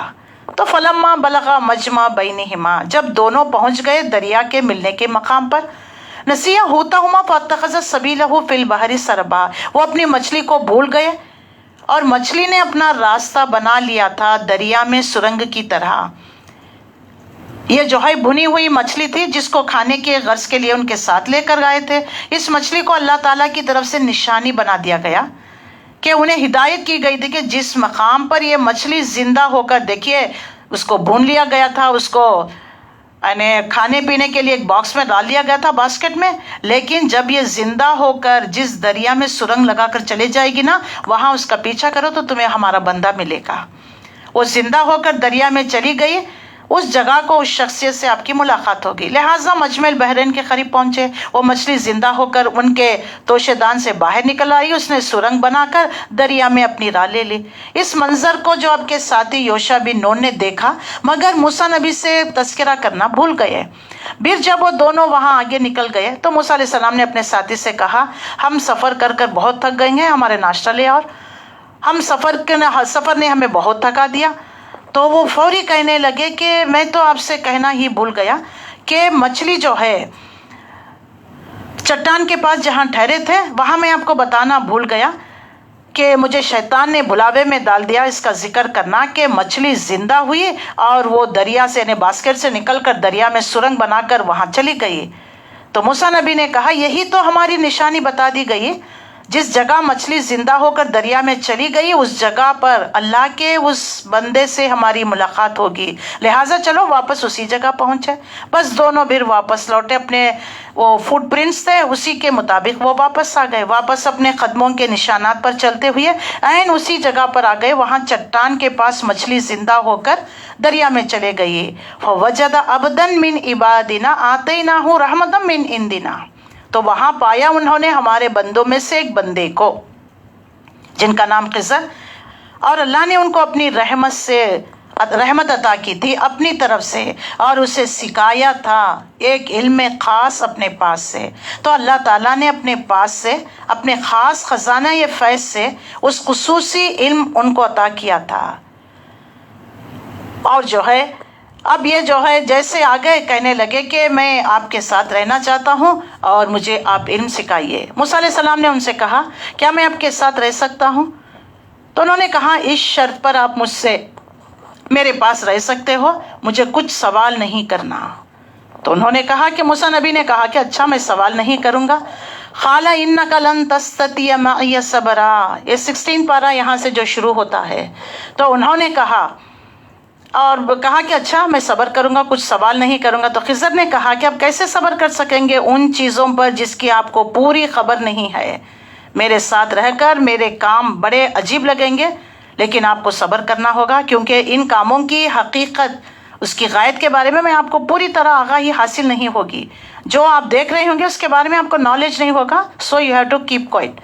قال ستجدونی انشاءاللہ صابرا، موسیٰ نبی کہنے لگے، اچھا جی آپ مجھے انشاءاللہ صابروں میں پائیں گے، میں آپ کی خلاف ورزی نہیں کروں گا۔ ایک ٹیچر اور اسٹوڈنٹ کس طریقے کا رشتہ ہے بتا دیا جا رہا ہے۔ تو اب یہاں پر دیکھ لیجئے، موسیٰ علیہ السلام نے انشاءاللہ کہا، لیکن نافرمانی نہ کرنے کے وعدے کے ساتھ انہوں نے انشاءاللہ نہیں کہا، لہٰذا بعد میں جو ہے دیکھیں گے کہ اس وعدے کی خلاف ورزی آپ سے ہوئی جس کے ساتھ انشاءاللہ آپ نے نہیں کہا۔ قال فإن اتبعنی فلا تسألنی عن شیء، اور اس نے کہا اگر آپ میرے ساتھ چلنا چاہتے ہوں تو کسی چیز کے بارے میں مجھ سے خود نہ پوچھنا، یہاں تک کہ میں خود آپ کو اس کے بارے میں بتا دوں۔ بس آپ میرے ساتھ ساتھ رہیے، میں جو کچھ کر رہا ہوں یا میرے ساتھ جو کچھ ہو رہا ہے خاموشی کے ساتھ اس کا مشاہدہ کرتے رہنا، مگر کسی چیز کے بارے میں مجھ سے سوال نہ کرنا۔ میں جب مناسب سمجھوں گا تو ان تمام چیزوں کی حقیقت تفصیلات میں آپ کو بتا دوں گا۔ فانطلقا، پھر دونوں چل پڑے، یہاں تک کہ جب دونوں سوار ہوئے ایک کشتی میں تو اس نے کشتی میں شگاف ڈال دیا۔ موسیٰ نبی کے اس سوال نہ کرنے والی شرط فوری جو ہے تعجب سے کہنے لگے، خالا خرقتہا لتغرق اہلہا لقد جئت شیئا امرا۔ موسیٰ نے کہا کیا آپ نے اس کو پھاڑ دیا، اس کو غرق کر دیا؟ اگر یہ غرق کر دیتی تو تمام سواروں کو، یہ تو آپ نے بہت بڑا غلط کام کر دیا۔ قال الم اقل لک، کیا میں نے تم سے نہیں کہا انک لن تستطیع معی صبرا، کیا آپ میرے ساتھ صبر نہیں کریں گے؟ تو یہ ہے کہ اللہ جن احکامات کے مطابق اس کائنات کا نظام چلا رہا ہے اور ان کی کائنات کی تکوینی نظام کے بارے میں سمجھانے کے لیے ہی موسیٰ نبی کو خضر علیہ السلام کے ساتھ رکھا گیا۔ تو موسیٰ علیہ السلام نے کہا آپ میرا ایک بار سوری، میں بھول جانے پر میں نے بھول گیا تھا، اور میرے بھول جانے پر اور نہ ہی میرے معاملے میں زیادہ سختی کرنا، ابھی میں بھول گیا تھا، آپ جو ہے کہ میں آپ سے سوال نہ کیا کروں گا. اب پھر آخرکار فن تلخا چل پڑے حتیٰ اذا لقی غلامن فقتلا، پھر دونوں چل پڑے یہاں تک کہ ساحلی کنارے پر پہنچے. ایک بچے کو، لڑکے کو خضر نے قتل کر دیا. خالہ قتلت کا نفسا زکیہ بغیر نفس، اب تو ان سے برداشت نہ ہو سکا. موسیٰ علیہ السلام نے کہا آپ نے قتل کر دیا ایک معصوم جان کو بغیر کسی جان کے بدلے. اس نے نہ کوئی گناہ کیا تھا، نہ کسی کا خون بہایا، پھر آپ نے اسے قتل کر دیا. لقد جئت شیئا نکرا، یہ تو آپ نے بہت سے معقول حرکت کر دی. قال الم اقل لک انک لن تستطیع معی صبر، خضر نے کہا میں نے تم سے نہیں کہا آپ میرے ساتھ صبر نہیں کریں گے. قال ان سألتک عن شیء فبادلها فلا تصاحبنی، موسیٰ نے کہا اگر میں آپ سے سوال کروں کسی چیز کے بارے میں، اب اس کے بعد آپ مجھے اپنے ساتھ نہ رکھیں. Sorry, this is second mistake. قد بلغت من لدنی عذرا، آپ پہنچ چکے، یعنی میری طرف سے آپ کو تو عذر مل گئی، میں اگر کوئی پھر سوال کروں تو پھر میرا ساتھ نہ دینا. فانطلقا، پھر دونوں چل پڑے یہاں تک کہ جب پہنچے ایک بستی تو بستی کے لوگوں نے کھانا دینے سے انکار کر دیا، دونوں کی مہمان نوازی کرنے سے. تو ان دونوں نے وہاں پر ایک دیوار دیکھی جو گر چکی تھی، گرنے کے لیے تھی، تو خضر علیہ السلام نے اس کو سیدھا کر دیا. موسیٰ نبی نے کہا قال لو شئت لاتخذت علیہ اجرا، آپ اگر چاہتے تو اس پر کچھ اجرت مانگ لیتے، انہوں نے ہماری مہمان نوازی نہیں کی، ہمیں کھانے کو نہیں دیا. اب خضر علیہ السلام نے کہا قال ھذا فراق بینی و بینک، بس اب میرا اور آپ کا جدائی کا وقت آ گیا، میرے اور آپ کے درمیان اب کوئی ساتھ نہیں چلے گا. اب میں آپ کو بتا دیتا ہوں اصل حقیقت ان چیزوں کی جن پر آپ صبر نہ کر سکے. یہاں تک کہ اس کشتی کا معاملہ تھا، وہ غریب لوگوں کی ملکیت تھی جو محنت کرتے تھے دریا میں، اور جو ہے آگے جا کر ایک بادشاہ تھا ان کشتیوں کو لوٹ لیا کرتا تھا، لہٰذا میں نے اس میں شگاف ڈال دیا تاکہ اس میں رقم پا کر اس کو ابدار کر دیا تو پھر بادشاہ ان کی کشتی کو چھوڑ دے. اس طرح ان کی روزی روٹی کا معاملہ چلتا رہا. دوسرا رہا وہ لڑکا، اس کے والدین تو بڑے مومن تھے، یہ بڑا ہو کر جو ہے سرکشی ناشکری سے ان پر زیادتی کرے گا، اسی لیے اللہ کے حکم سے میں نے اس کو قتل کر دیا. اللہ تعالیٰ نے ان کو ایک اور بیٹا دیا، وہ نیک اور صالح رہا. بس ہم نے چاہا کہ ان دونوں کے بدلے میں دے گا رب ان کو بہتر اولاد، پاکیزہ اور جو ہے بڑی شفقت کرنے والے، کیونکہ والدین نیک لوگ تھے. ان کے لیے رب نے چاہا کہ ان بچے کی جگہ انہیں ایسا فرض عطا کر دے جو پاکیزہ نفس بھی ہو، پرہیزگاری میں بہت زیادہ بھی ہو، ان سے بڑھ کر ہو. لہٰذا والدین پر تو غم کا پہاڑ ٹوٹ پڑا ہوگا، لیکن حقیقت یہ ہے کہ کچھ ان کی بہتری کے لیے ہی کیا گیا. نمبر 3، وَأَمَّا الْجِدَارُ فَكَانَ لِغُلَامَيْنِ يَتِيمَيْنِ فِي الْمَدِينَةِ كَانَ تَحْتَهُ كَنْزٌ لَهُمَا، یہ وہ دیوار تھی جو شہر کے 2 یتیم لڑکوں کی تھی، ان کے نیچے ان کا والد نے خزانہ مدفون کر رکھا تھا. باپ نے جب دیکھا ہوگا کہ میرے آخری وقت قریب آ گیا تو بچے میرے بہت چھوٹے ہیں، اس نے اپنی ساری پونجی اکٹھا کر کر دیوار کی بنیاد میں دفن کر دی. امید ہے کہ جب وہ گرے گی تو نکلے گی، لیکن اب وہ گرنے کو تھی، اور اگر بستی والے دیکھ لیتے تو بچوں کا خزانہ لوٹ لیا جاتا، اسی لیے میں نے اس کو ان کا خزانے کی حفاظت کی. لہٰذا آپ کے رب نے چاہا کہ وہ دونوں اپنی جوانی تک پہنچ جائیں، اس کے بعد وہ نکالے اپنا خزانہ. تو یہ ہے رحمت من ربک و فالتو عن ربی، یہ سب امور آپ کے رب کی رحمت سے طے ہوئے تھے اور میں نے اپنی رائے سے انہیں سر انجام نہیں دیا. یعنی یہ تمام امور، یہ جو کام میں نے کیا نا، یہ اللہ کی رحمت کا مظہر ہے، یہ اللہ ہی کے فیصلے تھے، اللہ ہی کے حکم کی میں نے تعمیل کی ہے، میں نے اپنی مرضی سے ان میں سے کچھ بھی نہیں کیا. ان امور کے سلسلے میں اللہ کے حکم کی تنقید کرنے والے اللہ کے وہ بندے حضرت خضر علیہ السلام تھے، کوئی ولی تھے، کوئی فرشتے، اس میں کوئی فرق نہیں پڑتا. اس سارے واقعے میں اصل بات جو سمجھنے کی ہے کہ یہ اللہ کے ایسے تمام بندے جو ہے خزاں اور خدر کی فوج کے سپاہی ہوتے ہیں جو اللہ کے حکم کو بچا لاتے ہیں. ذالک تاویل ما لم تستطع علیہ صبرا، یہ ہے اصل حقیقت ان باتوں کی جن پر آپ صبر نہ کرے. اور جو ہے اب آخری قصہ ہے، کیونکہ یہ کر دیں تو ہمارا سورہ کہف مکمل ہو جائے گا. آیت نمبر 83 سے 101، یسألونک عن ذی القرنین. اس رکوع میں ان آیتوں میں اللہ نے ذی القرنین بادشاہ کا ذکر کیا ہے. یہودیوں کے سوال کا تیسرا جواب. 20ویں صدی 1300 کے آغاز میں اکثر مفسرین ذی القرنین بادشاہ